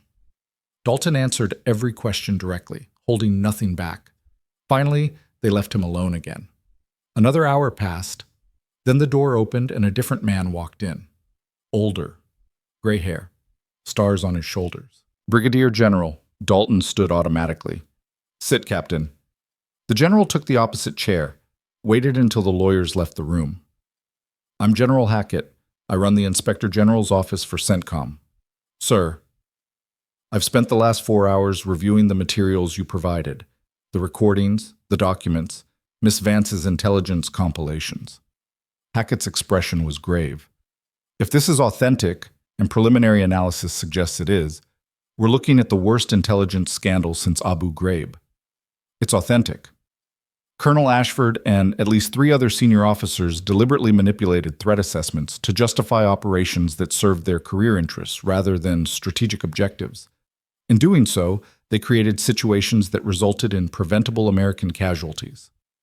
Hackett's jaw tightened. That's not just incompetence. That's criminal negligence. Possibly worse. What happens now? Now, I brief the commanding general. He briefs the Pentagon. They decide how public this gets and how hard we come down. Hackett paused. But I want you to understand something, Captain. The people you're accusing have powerful friends, allies in Congress, media connections. They will fight this, hard. Let them fight. And they'll come after you, your record, your credibility. They'll find every mistake you've ever made and amplify it. Make you the problem instead of the solution. I can handle it. Can Ms. Vance? Dalton met his eyes. She's been handling it alone for 18 months. Now she's got support. Hackett nodded slowly. Okay, here's what's going to happen. You're being placed on administrative leave pending the investigation. You'll remain at Bagram, available for interviews. You don't talk to media. You don't discuss this with anyone outside official channels. Clear? And Sarah? Ms. Vance is being offered a deal. Full cooperation with the investigation in exchange for immunity from AWOL charges. She'll be debriefed, her intelligence will be formally integrated into our systems, and she'll be protected as a whistleblower under federal law. She'll agree to that? She already has. Hackett stood. You did good work, Captain. Risky, possibly career-ending, but good. Now let the system do its job. Will it? That depends on whether the truth matters more than politics. Hackett walked to the door, paused. For what it's worth, I'm going to fight like hell to make sure it does. Dalton was assigned temporary quarters and told to stay available. He slept for 14 hours straight, his body finally demanding payment for the accumulated exhaustion. When he woke, there was a note slipped under his door. Just a grid coordinate and a time. Sarah's handwriting. He went to the location, a quiet corner of the base near the perimeter fence, at the specified time. Found her waiting, looking cleaner than he'd ever seen her, but somehow smaller without the mountains behind her. Hey, she said. Hey. They stood there awkwardly for a moment. Then Sarah pulled out a pack of cigarettes, offered him one. I don't smoke, Dalton said. Neither do I. Picked these up anyway. She lit one, took a drag, coughed. Terrible habit. How'd the debrief go? Long, thorough. They want everything. Every operation I observed, every pattern I documented. They're building a case. She looked at him. It's really happening. They're actually going to do something. You sound surprised. I spent 18 months screaming into the void. Yeah, I'm a little surprised someone finally listened. A transport truck rumbled past, soldiers jogged by in formation, normal base operations, unaware of the storm building. What happens to you? Dalton asked. After this? Don't know. They're talking about reinstatement, back pay, formal apology. She laughed bitterly. Like that fixes anything. It's a start. Is it? My brother's still dead. Those 8 operators are still dead. All the men who died in subsequent operations are still dead. She dropped the cigarette, crushed it under her boot. Ashford getting prosecuted doesn't bring them back. No, but it stops him from killing more. She nodded slowly. Yeah, I guess it does. They watched the base activity in silence. Then Sarah said quietly, Thank you for believing me, for risking everything. You didn't have to. Yeah, I did. Why? Because it was right, and because someone needed to stand with you. He turned to face her fully. You've been alone long enough. Her eyes glistened. She blinked it away. Don't make me cry, Hayes. I've got a reputation to maintain. The ghost who doesn't feel emotions? Something like that. His radio crackled. Captain Hayes, report to Building 7 immediately. Dalton keyed the transmit. On my way. He looked at Sarah. Guess they're not done with me yet. Go. I'll be around. He started walking, then turned back. Sarah? Yeah? When this is over, when the investigation wraps and the trials happen and everything settles, don't disappear again. She smiled, small, sad. We'll see. Building 7 turned out to be a secure conference room filled with people.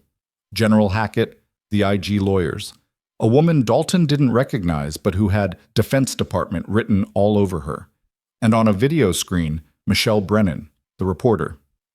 Captain Hayes, have a seat, Hackett said. Dalton sat, suddenly aware he was the only person in the room below the rank of colonel. The Defense Department woman spoke first. Captain, I'm Deputy Undersecretary Morrison.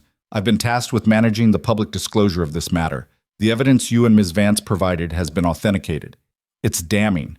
We're moving forward with formal charges against Colonel Ashford and 3 other officers. Good. However, there's a complication. Morrison gestured at the screen. Ms. Brennan has informed us she's publishing her story in 48 hours, with or without our cooperation. Michelle's voice came through the speakers. The public has a right to know that senior military officers falsified intelligence and got soldiers killed. I'm not sitting on this story. We're not asking you to sit on it, Morrison said tightly. We're asking for coordination. Let us make arrests first. Control the narrative. You mean spin it? I mean ensure justice is served without compromising ongoing operations or national security. Hackett leaned forward. Michelle, if you publish before we have Ashford in custody, he'll lawyer up. His allies will start destroying evidence. We'll lose our chance at full accountability. Then arrest him faster. It's not that simple. He's at the Pentagon. We need authorization from the Secretary of Defense to detain a colonel on his personal staff. That takes time. How much time? 72 hours? Maybe 96. I'll hold for 48. That's all I can promise. Michelle looked directly at the camera. Captain Hayes, you risked everything to expose this. I'm not going to waste that by letting bureaucracy bury it again.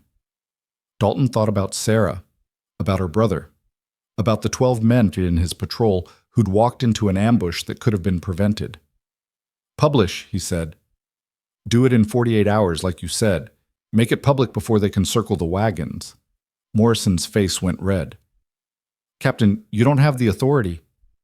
He has the moral authority, Hackett interrupted, which counts for something. The general looked at Morrison. We move fast, get the authorization expedited. Arrest Ashford and the others within 48 hours. Then we coordinate with Ms. Brennan on the timing of her story. And if we can't get authorization that fast, then we accept that the truth is going to come out messy and we deal with the consequences. Morrison looked like she wanted to argue. Instead, she gathered her papers. I'll make the calls. But if this blows up, the blame lands on all of us. She left. The lawyers followed. Soon it was just Dalton, Hackett, and Michelle on the screen. You just made a lot of powerful people very angry, Michelle said. Wouldn't be the first time today. She smiled. I'm going to need an on-record interview, your perspective, what you saw, why you did what you did. When? Tonight, before anyone can stop us. Hackett nodded. Do it. Tell the truth. Let people decide for themselves. The interview lasted 2 hours. Michelle asked hard questions. Dalton answered honestly. He talked about Carrez Pass, about Sarah's intelligence being ignored, about finding the recordings that proved Ashford had knowingly sent men into compromised operations. When it was over, Michelle said, This is going to change things, Captain, for you, for Ms. Vance, for the military. Good. It won't be comfortable. The right thing usually isn't. The video call ended. Dalton sat alone in the conference room, processing everything that had just happened. Somewhere in Washington, wheels were turning, arrests being planned, lawyers mobilizing, media preparing. The storm was coming, and this time, the people who'd created it couldn't hide. His phone buzzed, a text from an unknown number, roof, now. He found Sarah on the roof of the building, sitting on the edge with her legs dangling into space, watching the sun set over the mountains. That was fast, she said as he approached. What was? Your interview. It's already making rounds. People are talking. How do you know? She held up a tablet showing a defense news site. The headline read, Ranger Captain accuses senior officers of intelligence fraud. Multiple casualties linked to falsified reports. Jesus, Dalton breathed. That was supposed to publish in 48 hours. Michelle couldn't wait. Too many people trying to kill the story. Sarah scrolled through the article. She published everything, the recordings, the documents, your interview. It's all out there now. Dalton's phone started ringing. General Hackett. Sir? Dalton answered. Have you seen the news? Hackett's voice was tight. Just now. Morrison is losing her mind. Says this violated every agreement. Says you sabotaged the investigation. I didn't know Brennan was publishing early. Doesn't matter. The horse is out of the barn. A pause. For what it's worth, she did good work. The article is thorough, damning. Ashford's going to have a hard time spinning this. What happens now? Now we watch the dominoes fall. They fell fast. Within 6 hours, Ashford was placed under arrest at his Pentagon office. The other 3 officers named in the report were detained at their respective posts. Congressional committees announced investigations. The The Secretary of Defense gave a press conference promising full accountability. Social media exploded. Veterans groups demanded answers. News networks ran the story on loop. Sarah's face, pulled from old military photos, appeared on every major outlet alongside headlines about the ghost sniper who exposed Pentagon corruption. Through it all, Dalton and Sarah remained at Bagram, watching the fire spread. "They're calling you a hero," Dalton said, showing her his phone. "I'm not a hero. I'm just someone who wouldn't let it go." "Sometimes that's the same thing." She looked at him. "What about you? How are you holding up?" "My command is furious. My career is probably over. Half the officers I know won't return my calls." He set the phone down. "But I can sleep at night, so I'm good."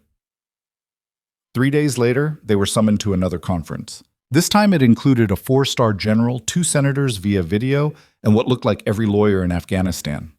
General Clark, the CENTCOM commander, spoke first. "Ms. Vance?" "Captain Hayes. What you did was reckless, insubordinate, and violated about a dozen regulations." "Here it comes," Dalton thought. "It was also," Clark continued, "exactly what needed to happen. The evidence you provided has exposed systemic failures in our intelligence validation processes, failures that cost lives. We're implementing immediate reforms. Everyone involved in operations planning will undergo retraining. New oversight mechanisms are being established, and the officers responsible for falsifying reports are facing court-martial." One of the senators leaned forward on screen. "Ms. Vance, we owe you an apology. You tried to warn us. We didn't listen. That's on us." Sarah sat perfectly still. "Apologies don't bring back the dead, Senator." "No, they don't, but reform might save the living." The senator looked at papers off screen. "We're proposing legislation, the Vance Accountability Act. It would create independent review boards for military intelligence assessments, require multiple verification sources, protect whistleblowers who report systemic issues." "You're naming it after my brother." "If you'll allow it." Sarah's hands clenched in her lap. Dalton saw her fighting to maintain composure. Finally, she nodded. He'd like that. The meeting continued for another hour. Details, procedures, future testimony requirements. When it ended, Dalton and Sarah walked out into the Afghan sun, feeling lighter than they had in months. "It's really over," Sarah said quietly. "The fight is. The healing takes longer." "Yeah." She looked at the mountains in the distance. "I used to hate those mountains. They took everything from me, but now—" She trailed off. "Now? Now I think they gave me something too. Purpose, clarity, a reason to keep going when it would have been easier to quit." Dalton followed her gaze. "What will you do now?" "Don't know. They're offering reinstatement, full rank, back pay, but I'm not sure I want to go back to how things were." "Then don't. Make it something new." She smiled. "What about you?" "Same boat. My command doesn't know what to do with me. I'm too hot to promote, but too public to punish." "Sounds like a perfect time to do something crazy." "Like what?" She looked at him.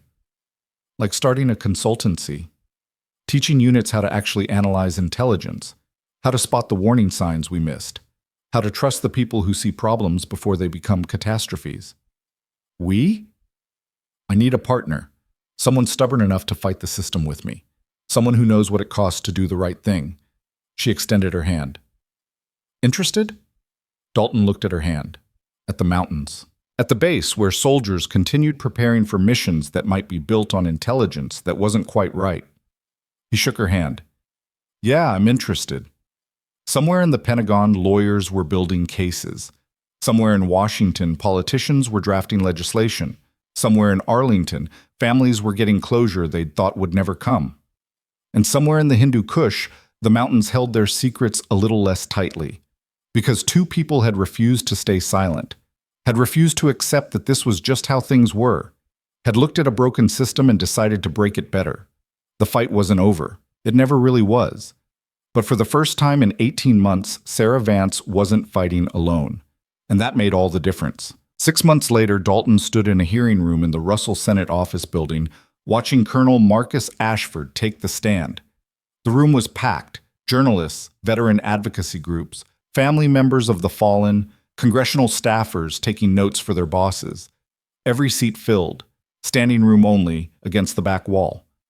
Sarah sat 2 rows behind Dalton, wearing a suit that looked uncomfortable on her but military enough to convey respect. She'd testified yesterday, her voice steady as she walked the committee through every warning she'd given, every piece of intelligence that had been ignored, every pattern that had screamed trap before her brother walked into one. The senators had listened in silence. When she finished, the chairman had thanked her. Then he'd asked the question everyone wanted answered. Ms. Vance, in your professional opinion, could these deaths have been prevented? She'd looked straight at Ashford, who sat in the gallery with his lawyers flanking him like bodyguards.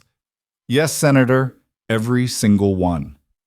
Now it was Ashford's turn. He looked smaller than Dalton remembered from the file photos. Grayer. The stars and medals that had once adorned his uniform were gone, replaced by a civilian suit that hung on him like borrowed clothes. His lawyers had prepped him well, posture erect, expression carefully neutral, voice measured when he spoke. Senator Chen, the committee chair, started with the basics. Background. Service record. The operations in question. Ashford answered smoothly. Talked about difficult decisions made in high-pressure environments. The fog of war. The complexity of intelligence analysis. All the standard deflections wrapped in military jargon designed to confuse civilians. Then Chen pulled out a transcript. Colonel Ashford, I'm reading from a recording dated March 15, 2024. You're speaking with Major Donnelly and Captain Price about Operation Copper Dagger, the mission that resulted in 8 KYA, including Master Sergeant Eric Vance. You say, and I quote, "The intelligence is thin, but we need a win this quarter. Massage the threat assessment. Make it look actionable." Did you say that? Ashford's jaw tightened. That's taken out of context, Senator. What context makes it acceptable to massage intelligence that's about to send soldiers into combat? We were discussing how to present complex information to decision makers in a way they could understand and act on. You were discussing how to lie. Chen's voice went hard. You knew the intelligence was questionable. You knew the mission was high risk, and you pushed it anyway because you wanted a successful operation on your record before retirement. Isn't that true? I made the best decision I could with the information available. You made the decision that served your career. Chen flipped through more papers. We have 6 other recordings, 6 other operations where you or officers under your command altered intelligence assessments to justify missions. 17 soldiers died across those operations. 17. Ashford's lawyer leaned in, whispered something. Ashford shook his head. Senator, combat is inherently risky. Sometimes good men die despite our best efforts. They died because of your worst efforts, Colonel. Because you prioritized optics over accuracy. Because you treated soldiers like chess pieces in a career advancement game. The room was absolutely silent. Dalton watched Ashford's face cycle through emotions. Anger, fear, defiance, resignation. The man was realizing in real time that his carefully constructed defense was collapsing. Senator Martinez, a Marine veteran, spoke up next. Colonel, I served 3 tours in Iraq. I know what it's like to make life and death decisions with imperfect information. But what you did wasn't imperfect judgment. It was systematic deception. You falsified threat levels. You silenced dissenting analysts. You created a culture where telling the truth got you sidelined. She leaned forward. Ms. Vance tried to warn you about the operation that killed her brother. What did you tell her? Ashford was quiet for a long moment. I don't recall the specific conversation. Then let me refresh your memory. Martinez pulled out another document. She filed a formal intelligence objection 3 days before the mission, cited 12 separate indicators that the target site was compromised. You rejected it without review and wrote in your response, again, I quote, "Analyst demonstrates excessive caution bordering on cowardice. Recommend reassignment to less critical duties." That was your response to someone trying to save lives. I stand by my assessment that she was being overly cautious. 8 men died, proving she was right. The words hung in the air like an indictment. Chen spoke again. Colonel Ashford, this committee is recommending you face court-martial on charges of dereliction of duty, falsifying official documents, and negligent homicide. Do you have anything to say? Ashford looked at his lawyers. They whispered furiously. Finally, he turned back to the microphone. I served my country for 32 years. Everything I did was in service of the mission and the safety of American forces. If mistakes were made, they were made in good faith. Good faith doesn't falsify intelligence reports, Chen said.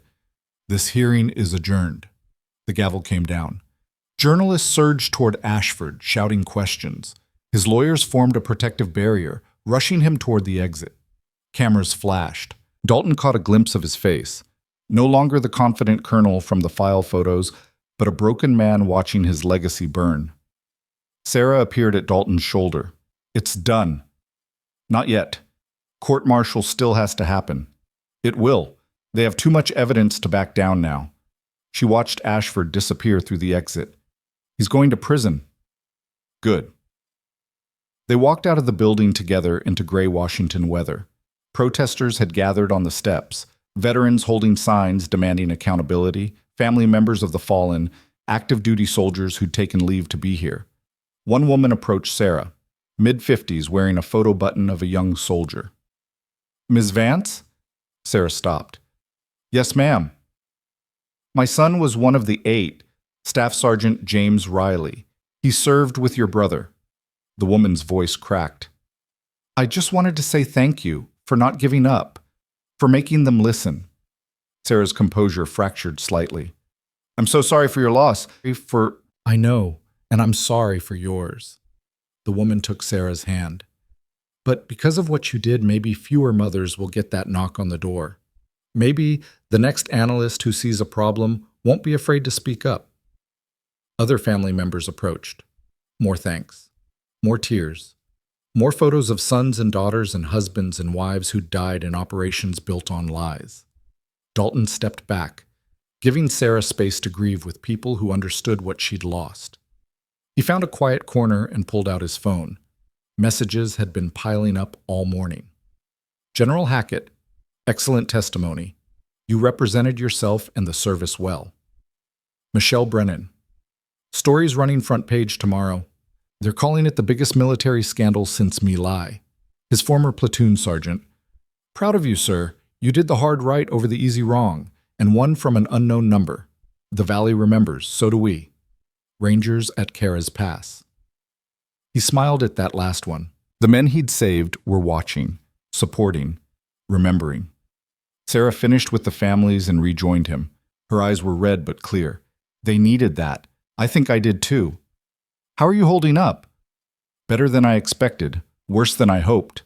She looked at the protesters still gathering. This is bigger than I thought it would be. Truth usually is. They grabbed coffee at a shop near the Capitol, sitting in a corner booth where they could watch the foot traffic. Tourists, lobbyists, staffers rushing between meetings, the machinery of government grinding forward, indifferent to individual stories. I got a call this morning, Sarah said, wrapping her hands around her cup. From the Army. They want me to come back, train the next generation of intelligence analysts, make sure what happened to me doesn't happen to them. What did you tell them? That I'd think about it. She took a sip. Part of me wants to fix the system from inside, but another part remembers why I left. The bureaucracy, the politics, the way truth gets bent to fit agendas. So, don't go back to the old system. Build a new one. That's what we talked about, the consultancy. Still interested? She looked at him over the rim of her cup. Are you? We'd be fighting uphill battles, challenging established procedures, making powerful people uncomfortable. Sounds perfect. It won't be glamorous or particularly profitable at first. We'd be the people telling commanders what they don't want to hear. Someone needs to. And when they ignore us, we make enough noise that they can't. Dalton leaned forward. Sarah, we just brought down a colonel and exposed systematic corruption at the Pentagon. If we can do that, we can damn sure build something better. She was quiet for a moment. Then she pulled out a notebook, the same kind she'd used in the mountains, weatherproof and practical, open to a blank page. Okay, let's talk specifics.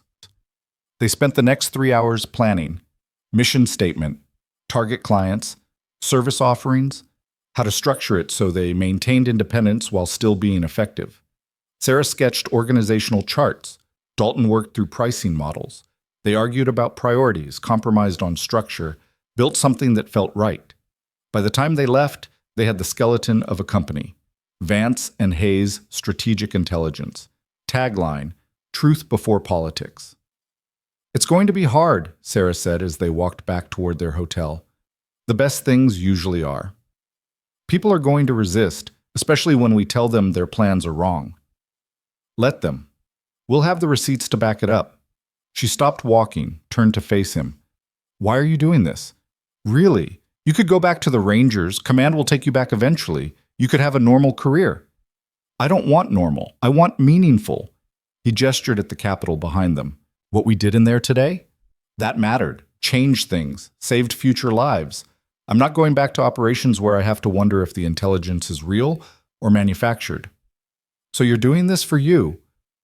"I'm doing it because it's right, and because I can't think of anyone I'd rather do it with." Sarah smiled, the real one, not the careful professional mask. "You're still the strangest man I've ever met." "I'll take that as a compliment." "It is." They continued walking. The city bustled around them, thousands of people pursuing their own agendas, building their own futures. Somewhere in the city, Ashford sat in a holding cell awaiting court-martial. Somewhere, his co-conspirators were cutting deals with prosecutors. Somewhere, families of the fallen were beginning to find closure. And somewhere, two people who'd been written off and underestimated were building something new. The court-martial took place 4 months later at Fort Meade. Dalton and Sarah both testified, walking the panel through the evidence methodically. The defense tried to discredit them, questioned Sarah's mental state after her brother's death, implied Dalton was grandstanding for attention. The prosecution brought receipts, played the recordings, showed the falsified reports side by side with the original intelligence, called witnesses who'd been pressured to change assessments. By the third day, the defense had nothing left but character witnesses talking about what a good officer Ashford used to be. The verdict came back unanimous.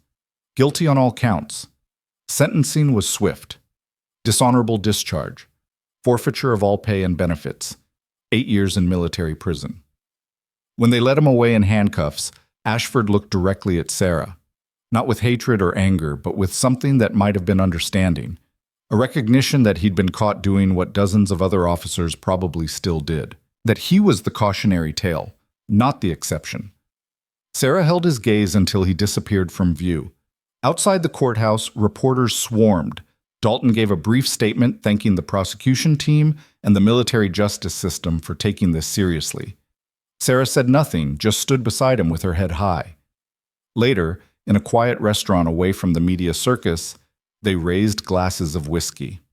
"To your brother," Dalton said. "To all of them," Sarah corrected. "Every soldier who died because someone cared more about their career than the truth." They drank. "What now?" Dalton asked. "Now we get to work." Sarah pulled out her laptop, opened a file. "I've been mapping patterns across CENTCOM operations for the last 6 months. There are indicators. Small things. Missions that look good on paper but feel wrong tactically. I think there are more Ashfords out there, more operations built on questionable intelligence. You want to find them. I want to stop them before they get soldiers killed." She turned the laptop so he could see. Charts, graphs, pattern analysis. "This is what we do, not after the fact. Before. We identify the warning signs. We consult with commands planning operations. We be the voice that says, wait, this doesn't add up." Dalton studied the data, saw what she was seeing, the subtle indicators that something was wrong. The same patterns that had preceded Kara's pass and a dozen other near disasters. "When do we start?" "Already have. Got our first client last week. Brigade commander at Fort Campbell. They're planning an operation in Syria. He read about us in the Army Times. Wants a second opinion on the intelligence package. And I need my partner to help me analyze it." She closed the laptop. "So what do you say? Ready to tell a brigade commander his intel is garbage?" "Only if it is." "Oh, it is. Signals intelligence from a source that doesn't exist and imagery that's 3 months old. Classic red flags." Dalton grinned. "Then yeah, let's ruin his day." Over the next year, they built their reputation one difficult conversation at a time. Commands that were willing to hear hard truths sought them out. Those that weren't learned the hard way when operations went sideways, exactly how Sarah had predicted. Word spread. The team that had exposed Ashford was now available for consultation. Expensive, uncomfortable, but worth it if you actually cared about bringing your soldiers home. They hired their first employee, a former Marine intelligence analyst who'd been pushed out for questioning bad data. Then a second. Then a third. The company grew from 2 people in a shared office to a team of 12 operating out of a renovated warehouse in Alexandria. They turned down more work than they accepted, focusing only on operations where they could make a real difference. Sarah established a policy. If a command wouldn't let them speak to the analyst directly, they wouldn't take the job. No filtering through political appointees or career officers with agendas. The truth, unvarnished and direct, or nothing. It made them unpopular in some circles, earned them enemies among officers who valued process over precision. But it also saved lives. Operations got delayed while intelligence was re-verified. Attack plans got revised based on their assessments. Soldiers came home because someone had the courage to say, "This mission is built on bad information." 18 months after the company launched, Sarah got a call from the Army Chief of Staff. She put it on speaker so Dalton could hear. "Ms. Vance, this is General Morrison. I'm calling to formally request your assistance with a matter of strategic importance." "I'm listening, General." "We're developing new protocols for intelligence validation across all combat commands. Given your experience and your company's track record, we'd like you to lead the development team." Sarah glanced at Dalton. He nodded. "What's the timeline?" she asked. 6 months for initial framework, full implementation within a year. "And we have full authority? No political interference? No watering down the requirements to make people comfortable?" A pause. "You'll report directly to me. If someone tries to bury your recommendations, I want to know about it immediately." "Then yes, General, we'll do it." They spent the next 6 months building what became known as the Vance Protocols, a comprehensive system for validating intelligence before it got soldiers committed to operations. Multiple source verification. Analyst protection for dissenting opinions. Mandatory review periods for time-sensitive targets. Cultural and historical context requirements. The protocols were strict, demanding, designed to slow down the rush to action that had gotten so many soldiers killed. Military commanders hated them. Soldiers loved them. The protocols went into effect across all combat commands simultaneously. Backlash was immediate and fierce. Officers complained about bureaucratic overreach, about missions being delayed, about opportunities lost. Then the data started coming in. Operations that would have proceeded under old protocols were delayed for additional verification. 80% of those delayed operations were subsequently canceled when the intelligence proved unreliable. The 20% that proceeded after validation had a 93% success rate with minimal casualties. The numbers didn't lie. Within a year, combat deaths from compromised intelligence dropped 47%. Wounded in action from the same cause dropped 61%. The complaints got quieter. On the 2nd anniversary of exposing Ashford, Sarah and Dalton stood in Arlington National Cemetery at Master Sergeant Eric Vance's grave. Sarah placed flowers, the same wildflowers that grew in the Hindu Kush. "We did it," she said quietly. "The protocols are working. Analysts are speaking up. Commands are listening. He'd be proud of you. Of us, you made this possible." Dalton looked at the rows of white headstones stretching into the distance, each one a person, a story, a family that had sacrificed. How many of these could have been prevented? Impossible to say, but the ones from here forward, some of them, not all, but some. She touched her brother's headstone. "And that's worth fighting for." They stood in silence for a long moment. Then Sarah's phone buzzed. She checked it, showed Dalton the screen. "Michelle Brennan. New story running tomorrow. Congressional Medal for Valor being awarded to MS Vance, posthumously. Ceremony next month. Thought you'd want to know first."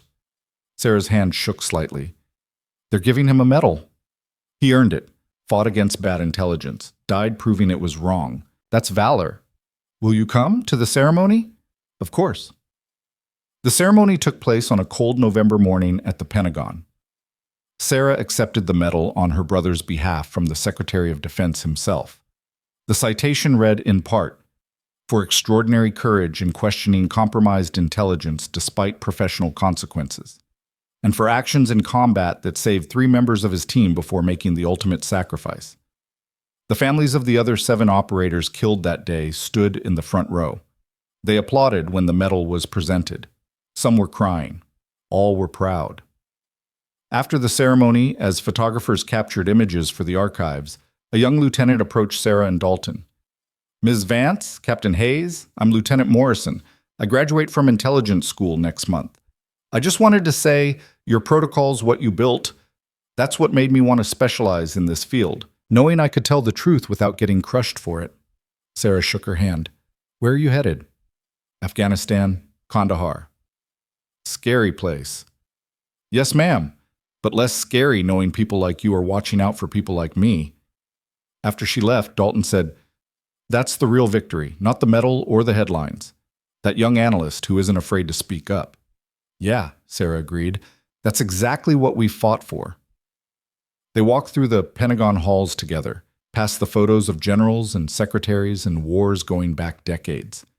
The machinery of military bureaucracy grinding on, same as it always had. But different now. Changed. By 2 people who'd refused to accept that broken was just how things were. 5 years after Kara's pass, Dalton received an invitation to speak at Ranger School graduation. He stood before 100 newly minted Rangers and told them the truth. "You're going to face impossible situations. You're going to get orders that don't make sense. You're going to see intelligence that feels wrong. And you're going to have a choice. Follow the plan because it came from above, or trust your gut and push back." He paused, looking at their young faces. "Some of you will follow the plan. You'll do what you're told. You'll be good soldiers, and most of the time that'll work out fine. But some of you, maybe 1 or 2 in this room, you're going to be in a situation where the plan is wrong, where the intelligence is compromised, where following orders means walking your men into an ambush, and in that moment, I need you to be brave enough to say no." He pulled out a photograph. 12 Rangers standing in a valley with mountains behind them, taken 3 days after Kara's pass. These men are alive because one person was brave enough to operate outside the system when the system failed, because someone saw the truth and refused to pretend otherwise, even when it cost her everything. Don't wait for permission to do the right thing. Don't wait for the system to fix itself. If you see a problem, speak up. If you see bad intelligence, question it. If you see soldiers about to walk into a trap, stop them. And if the system tries to crush you for telling the truth, he smiled.